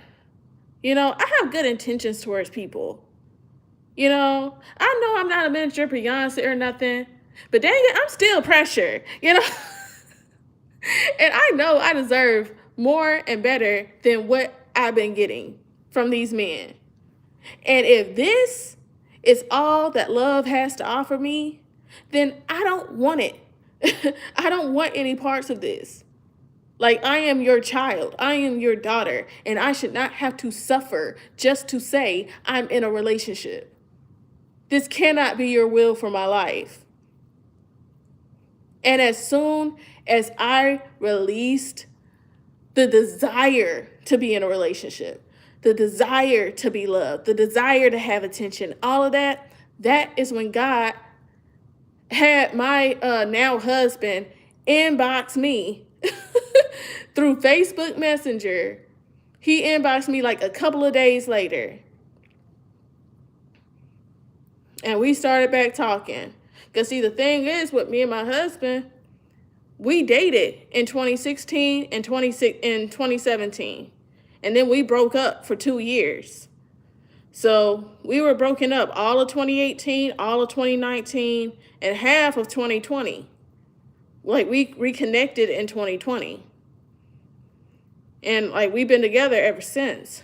But when I sat in my car and I had this conversation with God, my husband wasn't on my radar, you know, because as far as I knew, he was with somebody else. So I was like, well, I've been through all of this heartache. I've been through all of this drama with men. I'm done. I'm tapped out. I ain't got nothing left in me. Like, I don't deserve to be lied to. I don't deserve to be played. Like, I don't deserve this. And it literally got to that point. Like, what did I do to deserve this? What did I do to merit this? So I was just like, okay, well, I'm straight on relationships. If this is all I can get out of relationships, I'm good. I don't want it. And that's when God sent me exactly what and who I needed. So I'll tell anybody, focus on yourself. And when the time is right, God will send you the person you're supposed to be with.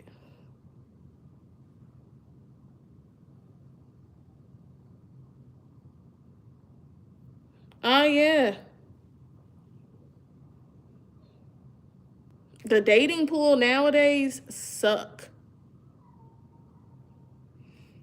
Yeah, I was just saying, like, you got to wait on God. You have to wait on God to send you what and who you need.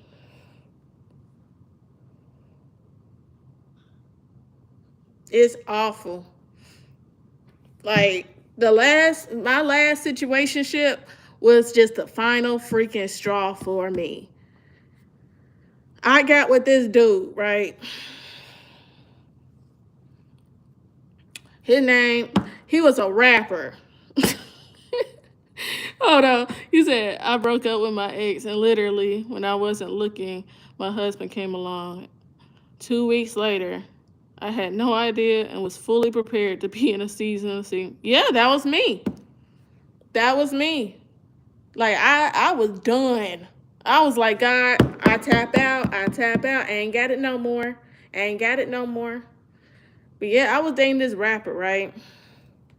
And me and him started talking. I thought, everything was cool. When I tell you this man lied about literally everything except his government name, he lied about everything. And that's one thing I can't stand is a just because liar. Like, why you lying? This man over here telling me that he to move back to the city that I'm in, well, to the city I was in or whatever.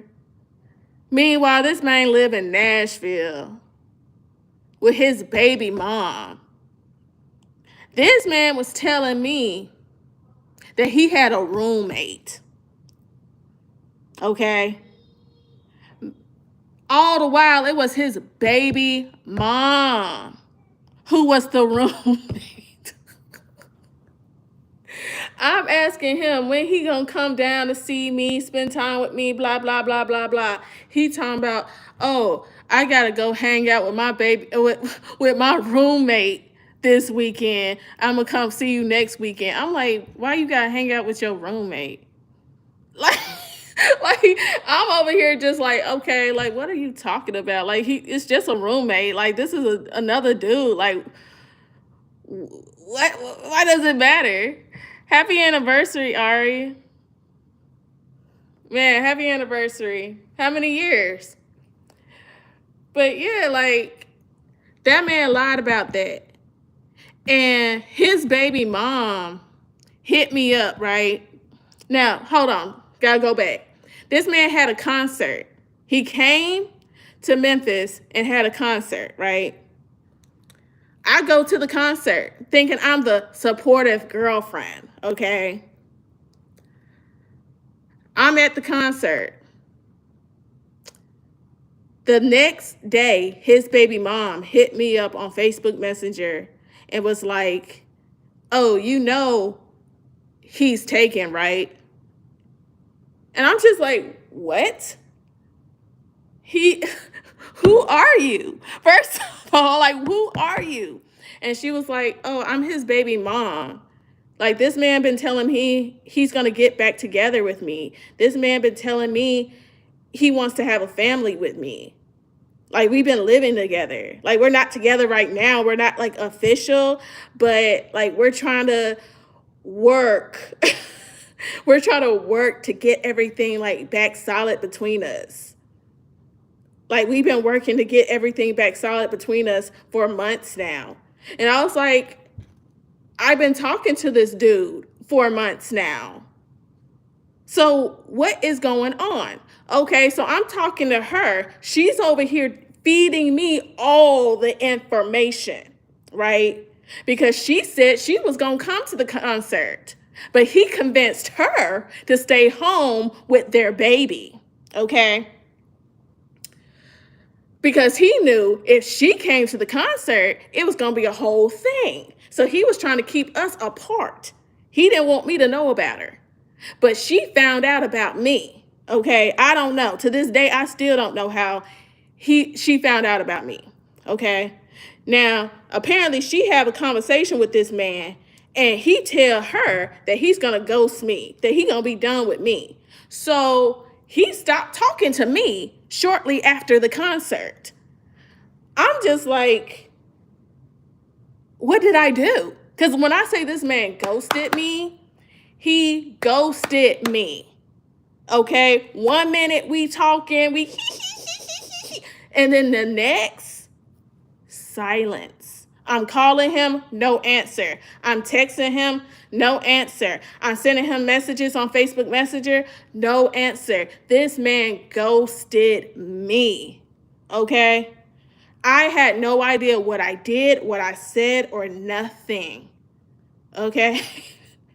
So when the girl contacted me, it was like, you didn't know me and him been dealing with each other for months now? Like, I'm his baby mom. We got 2 kids together. We live together, the whole nine. I'm like, I knew nothing about you. Like, and that's what I was trying to tell her. Like, she over here talking about how she want to fight me and this, that, and the third. And I'm like, ma'am, I knew nothing about you. I didn't even know you existed. He told me he had a roommate. That's it. Okay? I'm thinking the roommate was a dude. Naturally. Because, like I said, I'm sheltered. Okay? I don't have a lie radar. I don't know when someone's lying to my face. So I'm taking everything this man is telling me for face value. Meanwhile, this man got a whole family. It's crazy. So apparently she cussed this man out, leave her handprint in his face, tell him to contact me and tell me the truth, the whole truth, and nothing but the truth. So he called me and was like, yeah, I just need to let you know I got a baby mom. And, me and her, we was engaged, but we broke up. And, I went back to her and I've been telling her that I want to work things out with her and blah, blah, blah, blah, blah. So, I'm sorry for lying to you because I could have just told you the truth. I'm like, yes, you think? You could have just told me the truth when we first started talking. Like, you could have just told me the truth. How difficult is that? So that it was a mess. It was a mess. And then the baby mom, she's still mad at me. Meanwhile, not only is my heart broke, okay, mind you, all of this was going on when the world was shutting down. This was in March of 2020. The same week when the virus was making headlines and everything, and the schools were shutting down and everything, all of this was happening at the same time. I'm just like, I cannot believe this is my life right now. Like, what is going on? And so I'm being taken back. I gotta come back. Okay. So I was like, look, I don't want to fight with you because I was talking to the baby mom. Like, we had exchanged numbers and everything. It had gotten that deep. I'm on the phone with her and I'm just like, look, I would have never dealt with your baby daddy if I knew you existed. But he did not tell me about you. Okay? Don't get mad at me. Get mad at him. Okay? He's your baby dad / boyfriend / fiance / whatever the heck he feeding you these days. That's him. Okay? I didn't lie to you. He did. So why are you over here threatening me and all this other stuff? Like, she was literally threatening me, y'all. Like, it was crazy. And so I had to send her a bunch of DMs to prove to her that I knew nothing about her, to prove to her that he was referring to her as his roommate. Okay? So you taking that fool straight to child support. That's what she should have did instead of over here arguing with me for weeks on end. So it was a mess. It dragged on for an entire month. An entire month. I was so freaking heartbroken. It was ridiculous. And I'm just like, I'm so sick of liars. Like when I say this man lied about everything, he lied about everything. I was so petty. I went on Apple Music and I left bad reviews for his album. Because he had a concert to promote his new album. And I went on Apple Music and I left bad reviews. Even though the music was pretty good. Man, I still ain't seen that series on TikTok.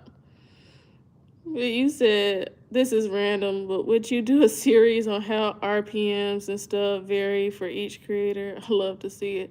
Girl, I'm still trying to find that out myself. When I say the YouTube algorithm is so hard to figure out, it's so hard to figure out.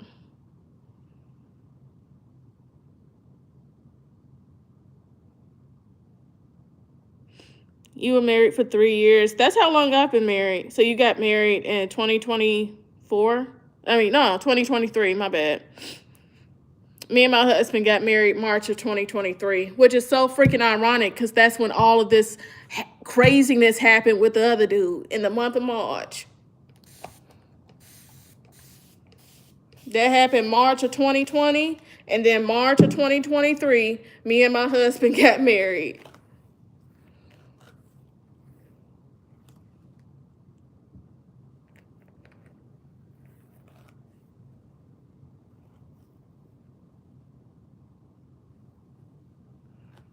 Yep. But yeah, I'm super happy for you, Ari. Happy anniversary.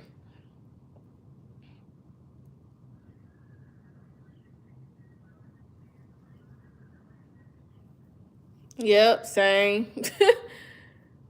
Me and my husband, we got married in March. I found out I was pregnant in July of that same year.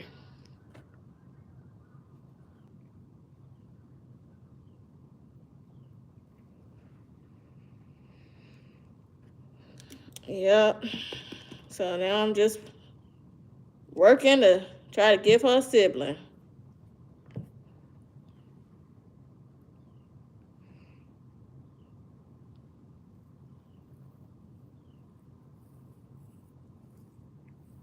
Yep. So that is my crazy 2020 story. And that was just like the freaking last straw for me, bro. I'm like, why are you lying about everything? Like, why lie about having a girl? Why lie about having a baby mama?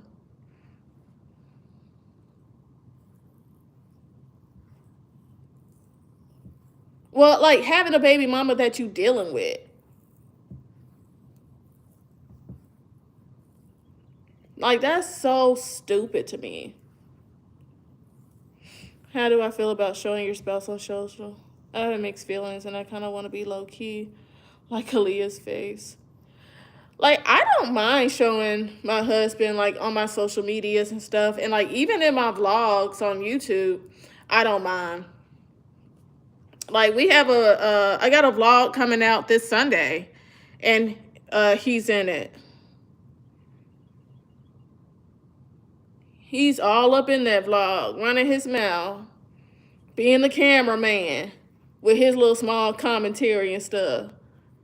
Y'all gonna be watching that video cackling because he is funny.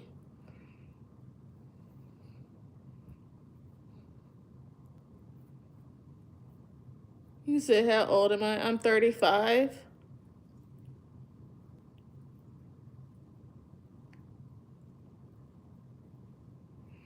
Yeah. Yeah, I feel you.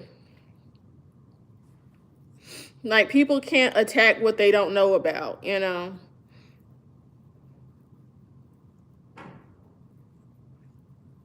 So yeah, I feel that.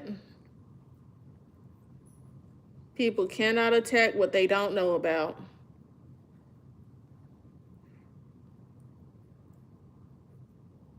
Thank you. Yeah, like he's in a lot of my vlogs. Like any travel vlog we have, he's in. Like we have our honeymoon vlog on here. He's all up in there. Yeah, like he loves being in vlogs. Like he was talking to me last night and he was like he wants me to get the DJI Osmo Pocket 3 camera cuz he was like, I mean, now that you and your YouTube bag and everything, we got to get you a better camera.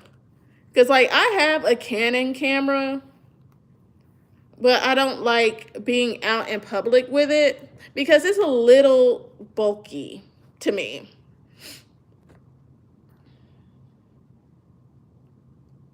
It's not very like small and like discreet. Like I can show y'all. Y'all can tell me if y'all think this is a bulky camera or not. But this is my camera. Like I like my ZV-1. I love that it's easy to use. Yeah, like I was telling him maybe like me getting the ZV-1, but he wants me to get the DJI. But I heard like that one's kind of complicated to use and stuff. Yeah, it's a cute little camera.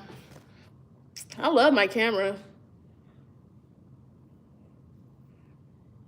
Like any like content I make like around the house and stuff, I love using that.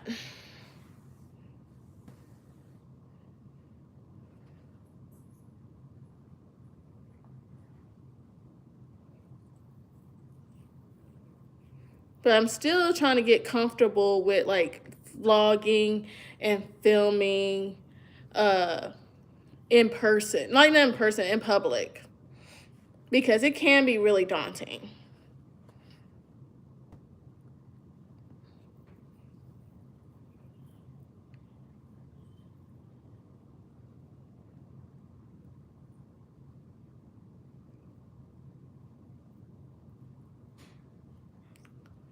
But I'm trying to just remember like I'm never gonna see these people again. And I'm getting this content for my YouTube channel.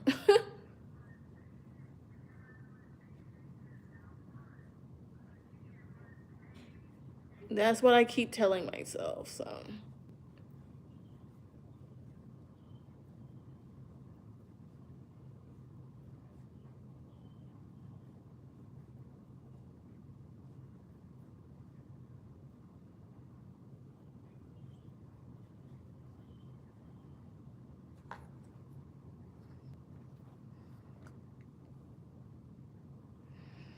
said, I'm glad you have a supportive husband. I never would have thought you were 35, maybe 28. Right? Yeah, thank you so much. Like a lot of people, they don't think I'm 25. I mean 35.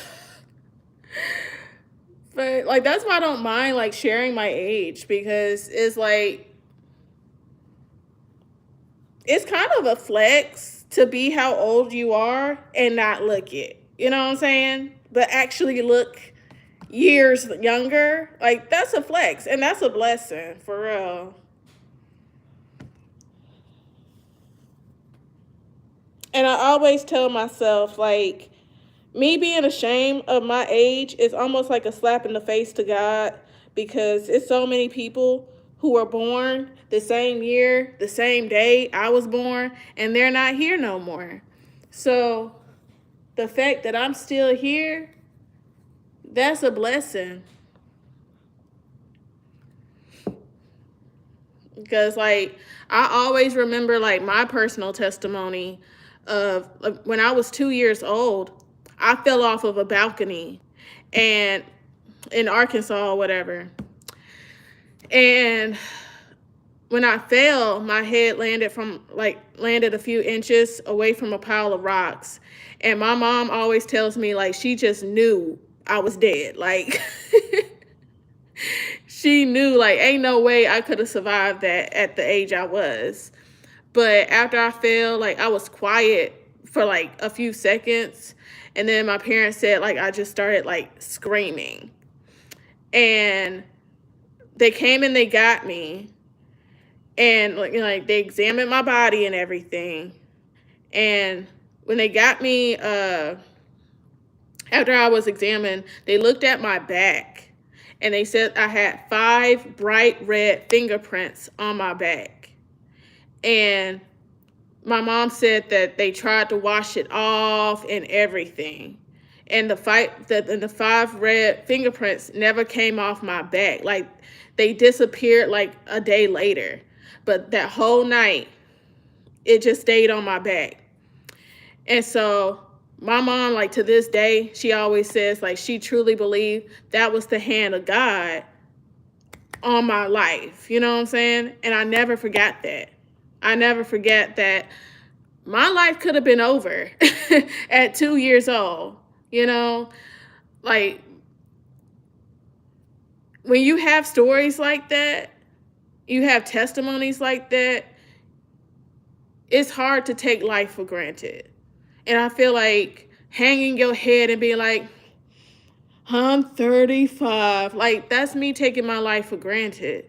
That's me not being thankful that God granted me all of these years after that crazy situation happened to me at just the age of 2. You know, like I slipped through some bars, fell off a balcony at the age of 2, landed inches away from a pile of bricks. I didn't end up brain damaged. I didn't end up paralyzed. Nothing. Like here I am, in sound mind, able body, everything, alive, all types of stuff. Like, nah, like,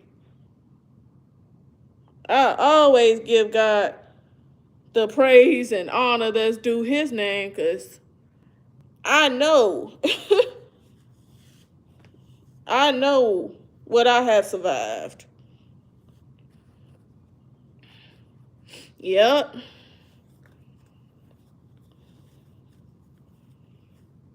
it's just crazy situations that if I tell people this stuff, it's hard to believe, but it happened.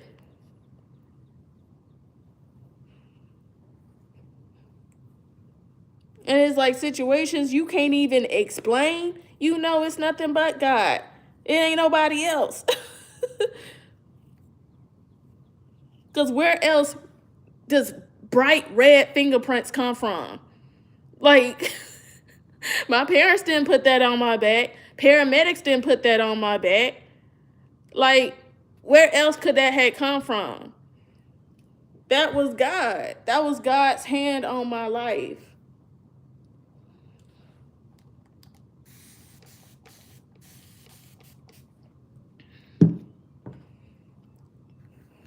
And then fast forward a few years ago, me and my husband, I think he was my fiance at the time. I think it was like the summer before we got married. We went over to his cousin's house for the 4th of July, right? Now, you know, in the hood, the way people celebrate the 4th, they get to pew-pewing up into the sky all crazy, right? Well, me, my husband, and his cousin, we left her house to go buy some fireworks, right? We went across the state border, and we went and bought some fireworks. Now, her neighbors across the street was having a 4th of July party, and they were pew-pewing up into the sky. And I guess one of the bullets went straight, and it went straight through her wall across the street. It went through her wall, and it hit like her sofa. This happened 30 minutes after we had left her house. The bullet hit right where I was sitting at. So had I still been sitting in that sofa in her house, if that bullet could have hit me. You know what I'm saying? Like, I think about all of that stuff. Had I still been sitting in that woman's house 30 minutes later, I probably wouldn't be here today. And this was just a couple of years ago.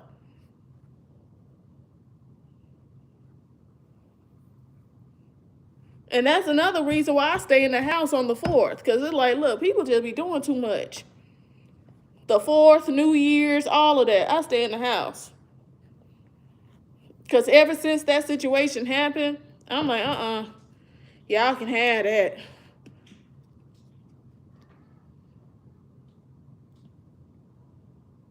And now I live out in the country in the middle of nowhere. And the police out here, they don't play all that.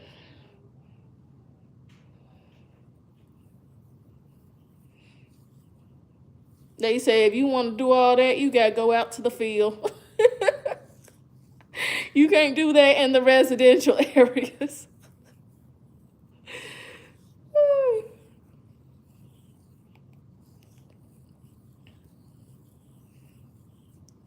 But I got a lot of testimonies of how God has protected me. So now I am forever proud to be able to say how old I am. Because with my age comes wisdom, with my age comes experience, the whole nine. Like, I ain't old or anything, because imagine me sitting in the presence of somebody in their 60s or 50s, and I'm talking about how I'm old. Like, nah, I'm not old.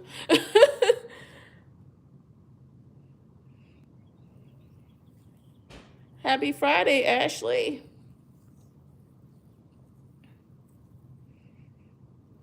But I'm never gonna be like one of those women that's like ashamed of their age, though. It ain't nothing to be ashamed of.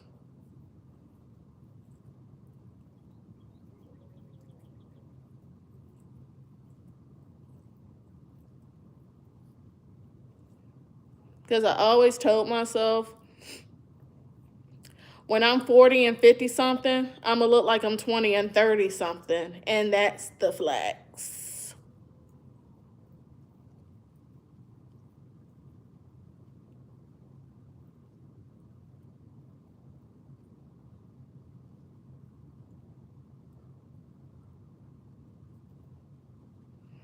My husband just gotta stop bringing these freaking things home, and I can focus on getting my water intake in.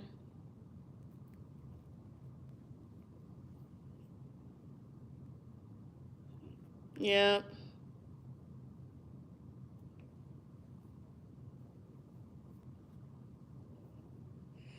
Can't be ashamed that you lived, and all that age is proof that you're alive. Yep. Amen.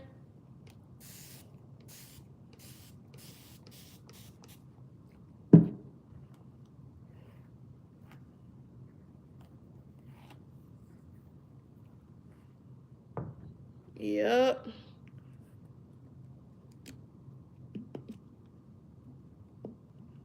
Like, I never understood that. Like, people be trying to clown folks for their age and stuff.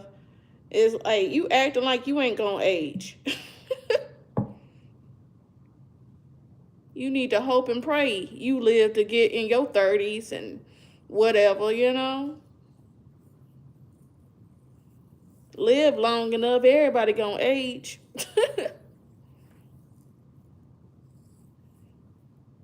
Like, that is nothing to clown people about. That's crazy.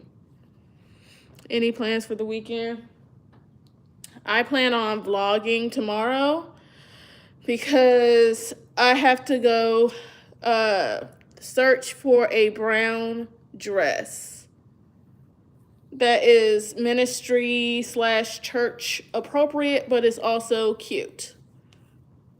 I tried looking for a brown dress Wednesday, and I found one in Target, but I didn't like it. Like, the material was really bad. It felt really cheap. And the folks in Target, they wanted $40 for it. And I'm like, you know what? If I'm going to pay $40 for a dress from Target, it's at least going to be a quality dress. It ain't finna be feeling like something I got off of Temu. Right. Like, I don't know who told Target they're a boutique. Like, Target, what y'all feeling like?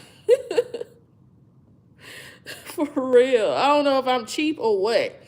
But I just feel like no clothes out of Target should be over $30.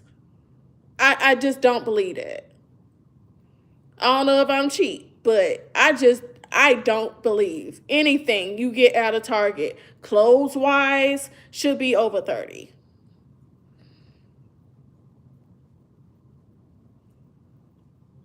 Like, this is ridiculous. And then, like, it didn't have no sleeves or nothing. So, and I'm the kind of person, I don't like going to church with my arms out or my back out or anything like that. Like, that's just how I was raised. I always like to be very modest in church. So I like to have my arms covered. I like for my dresses to be a certain length, the whole nine, because I sing every Sunday at church. I'm on stage every Sunday. So I always have to have in the forefront of my mind to present myself a certain way. And yeah, Target done lost they rabbit. Man. Like, come on. Target is crazy. Like, what y'all feeling like? They really think they a boutique.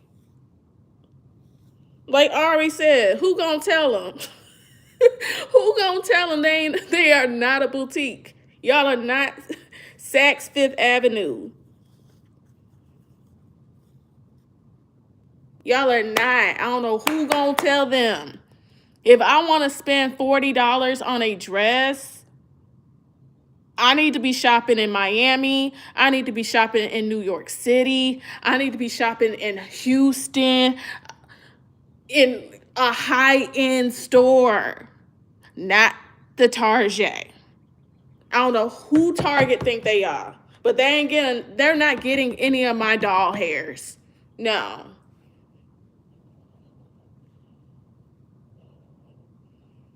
They ain't doing it. They ain't getting my doll hairs. They might be getting y'all doll hairs. They ain't getting mine.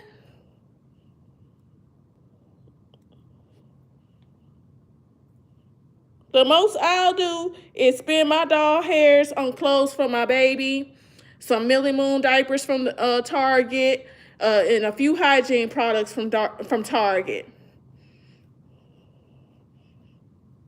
That's the most they getting out of me. Lou, you said they ain't getting your doll hairs? Okay. That's good. Period.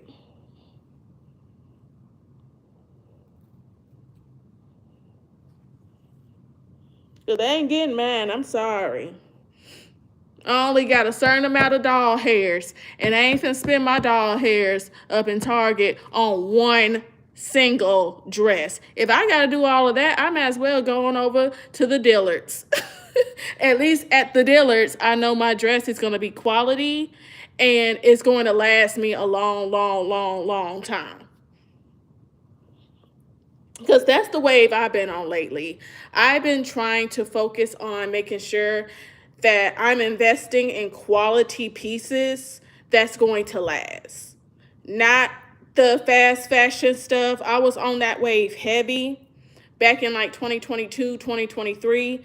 But last year when we moved, I took that as an opportunity to purge a lot of low quality clothes, and I got rid of a lot of stuff. Yeah, no more fast fashion. I'm done with that. I got rid of a lot of clothes last year. Like, I don't have a whole lot of like church clothes anymore. So every single Sunday with the choir, we wear a different color. And so that gives me an excuse to rebuild my wardrobe little by little. So this Sunday, we're wearing navy and white. I have navy in my closet.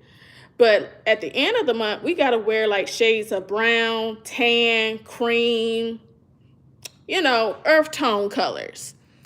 I don't have that. I used to, but I got rid of it. So I gotta find me a brown dress. I think like a solid brown dress will it'll do, especially now that we're heading more towards the fall. So I'm gonna find me a brown dress tomorrow and I'm gonna vlog that.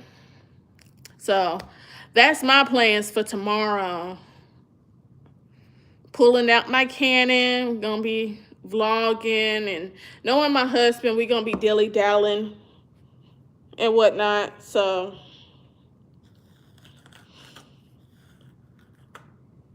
he gonna buy me a dress, because I tried to look in Marshalls and I couldn't find anything. Yeah, I tried to find a dress in Marshalls in the rich people neighborhood, and they didn't have nothing, which is sad. Very sad. I'm so disappointed in the rich people, because I really thought that the rich people was going to come through for me. They didn't. And then I went across the street to the rich people Target, and they didn't have nothing either. I'm like, what is y'all on? Y'all supposed to be the rich people. What is going on? Okay, I'm over. I go to the middle class, to the middle and low class people, to the middle class Marshalls, and they got everything. I go to the middle class Target, they got everything. I want to give the rich people stuff a chance. They ain't got nothing.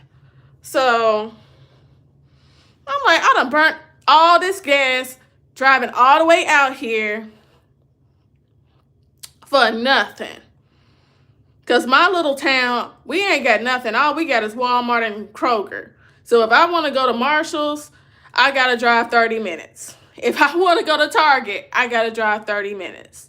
If I want to go to Target in the rich people neighborhood, I got to drive 40 to 45 minutes.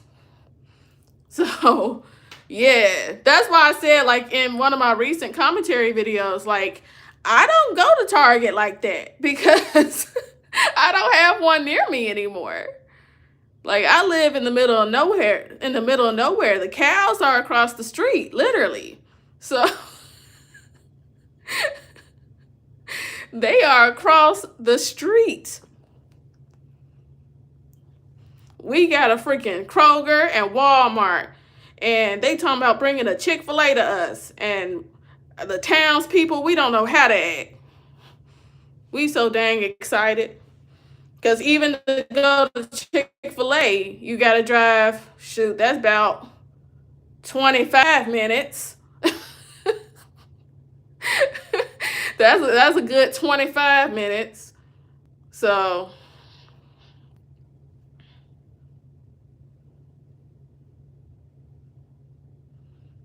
man. So we just over here struggling. But I don't regret living in the country. I love it. I love my peace. Like, I feel like the older I get, the more I just want peace. Like, before we moved, we were living in some apartments, and my husband's truck got stolen outside of our apartments when I was 9 months pregnant.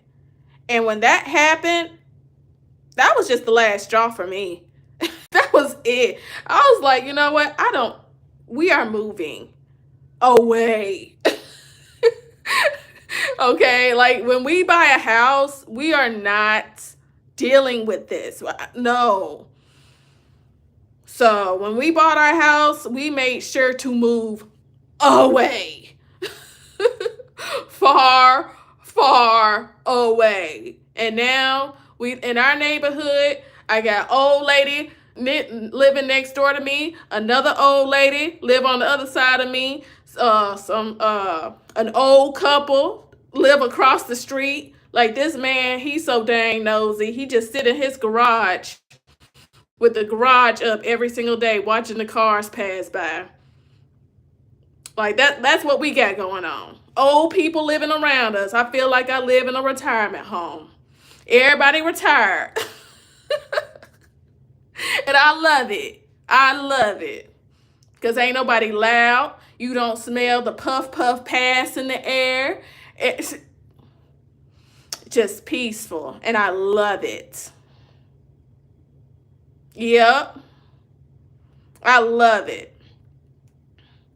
My baby is able to go outside and play in peace.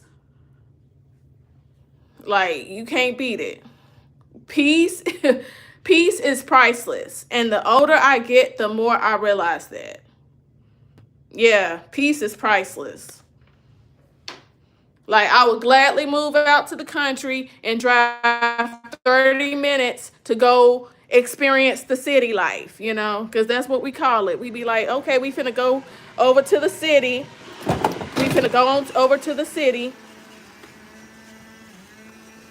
Oh, my Lord. My pepper shaker just fell over and just going crazy. But yeah. But yeah, we say we going out to the city. And that's what we call it. Even though we just going 30 minutes up the road. But that's us going to the city. And we literally are. We're going to the city. So,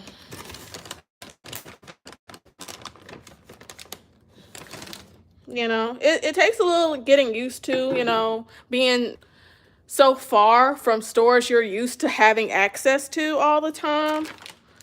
Because before we moved, like, I lived maybe 10 minutes away from Target, you know, stuff like that. But now it's a journey. It's a task to get to these stores now. And yeah, it's a lot to get used to, but I do not regret my peace. I don't regret my peace one bit.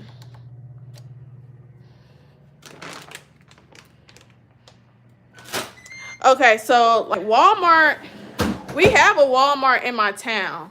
Walmart is 5 minutes away. Kroger is 5 minutes away. We have gas stations. All of that is 5 minutes away. Literally. But like the major stuff, like the mall, Target, TJ Maxx, Marshall, stuff like that, like any type of like sit down eating places, you know, Longhorn or Texas Roadhouse, you know, the typical stuff, that is roughly 30 to 30 minutes away from us, 30 to 35 minutes away from us on a given day. So, but all of our basic needs, our town has. We have like the oil change in place. We got a post office, you know. We got all of that. But like, if we want to go to the airport, that's about an hour's drive. Hour, 15 minutes or something like that. If we want to go to the zoo now, that's about 40 minutes, you know.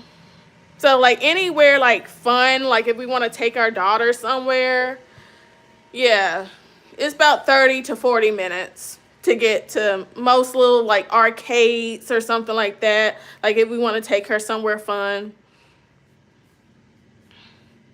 Yeah, we got the essentials for sure. Like I made sure of that. Like, cause I was in charge of doing the house hunting.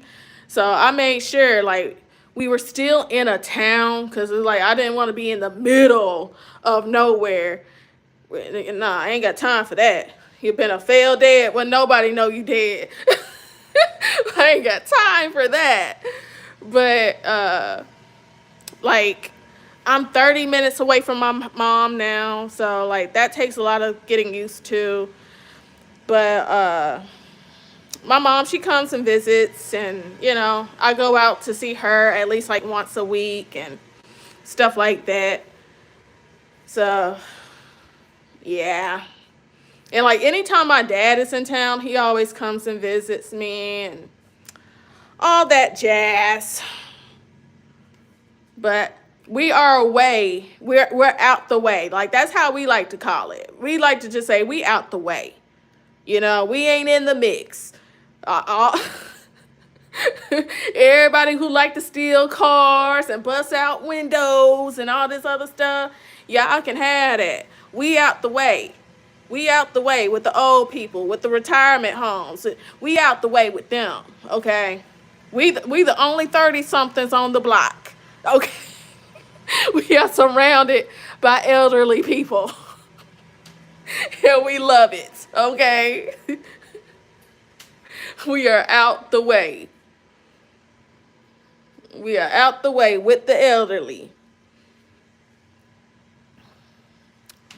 So,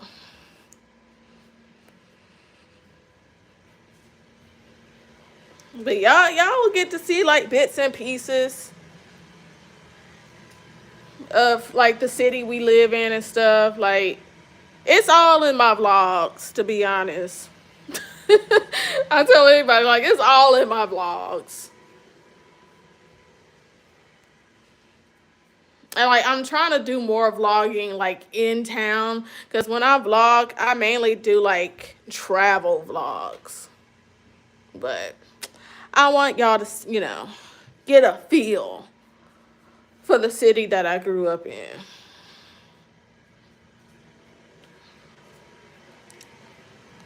But yeah, y'all, I gotta get off here, tend to my child, because I put her down for a nap, but I don't think she ever went to sleep. I don't think she did. She did not. I'm looking at the baby monitor. Her room is a mess. Books are everywhere. Wow. So yeah, I'm finna get off here and tend to her. Still working on trying to get her to go to sleep. Yeah, it's always a vibe, man. It's always a vibe. But I'm gonna be back on here Monday, y'all. I am. Y'all know I don't normally go live like on the weekends or whatever, but I do have videos coming out like tomorrow and Friday and Sunday. So yeah, there's that. But I'll be back on here Monday. So y'all have a good, safe, and fun weekend. God bless y'all. And I will see y'all Monday. Bye-bye.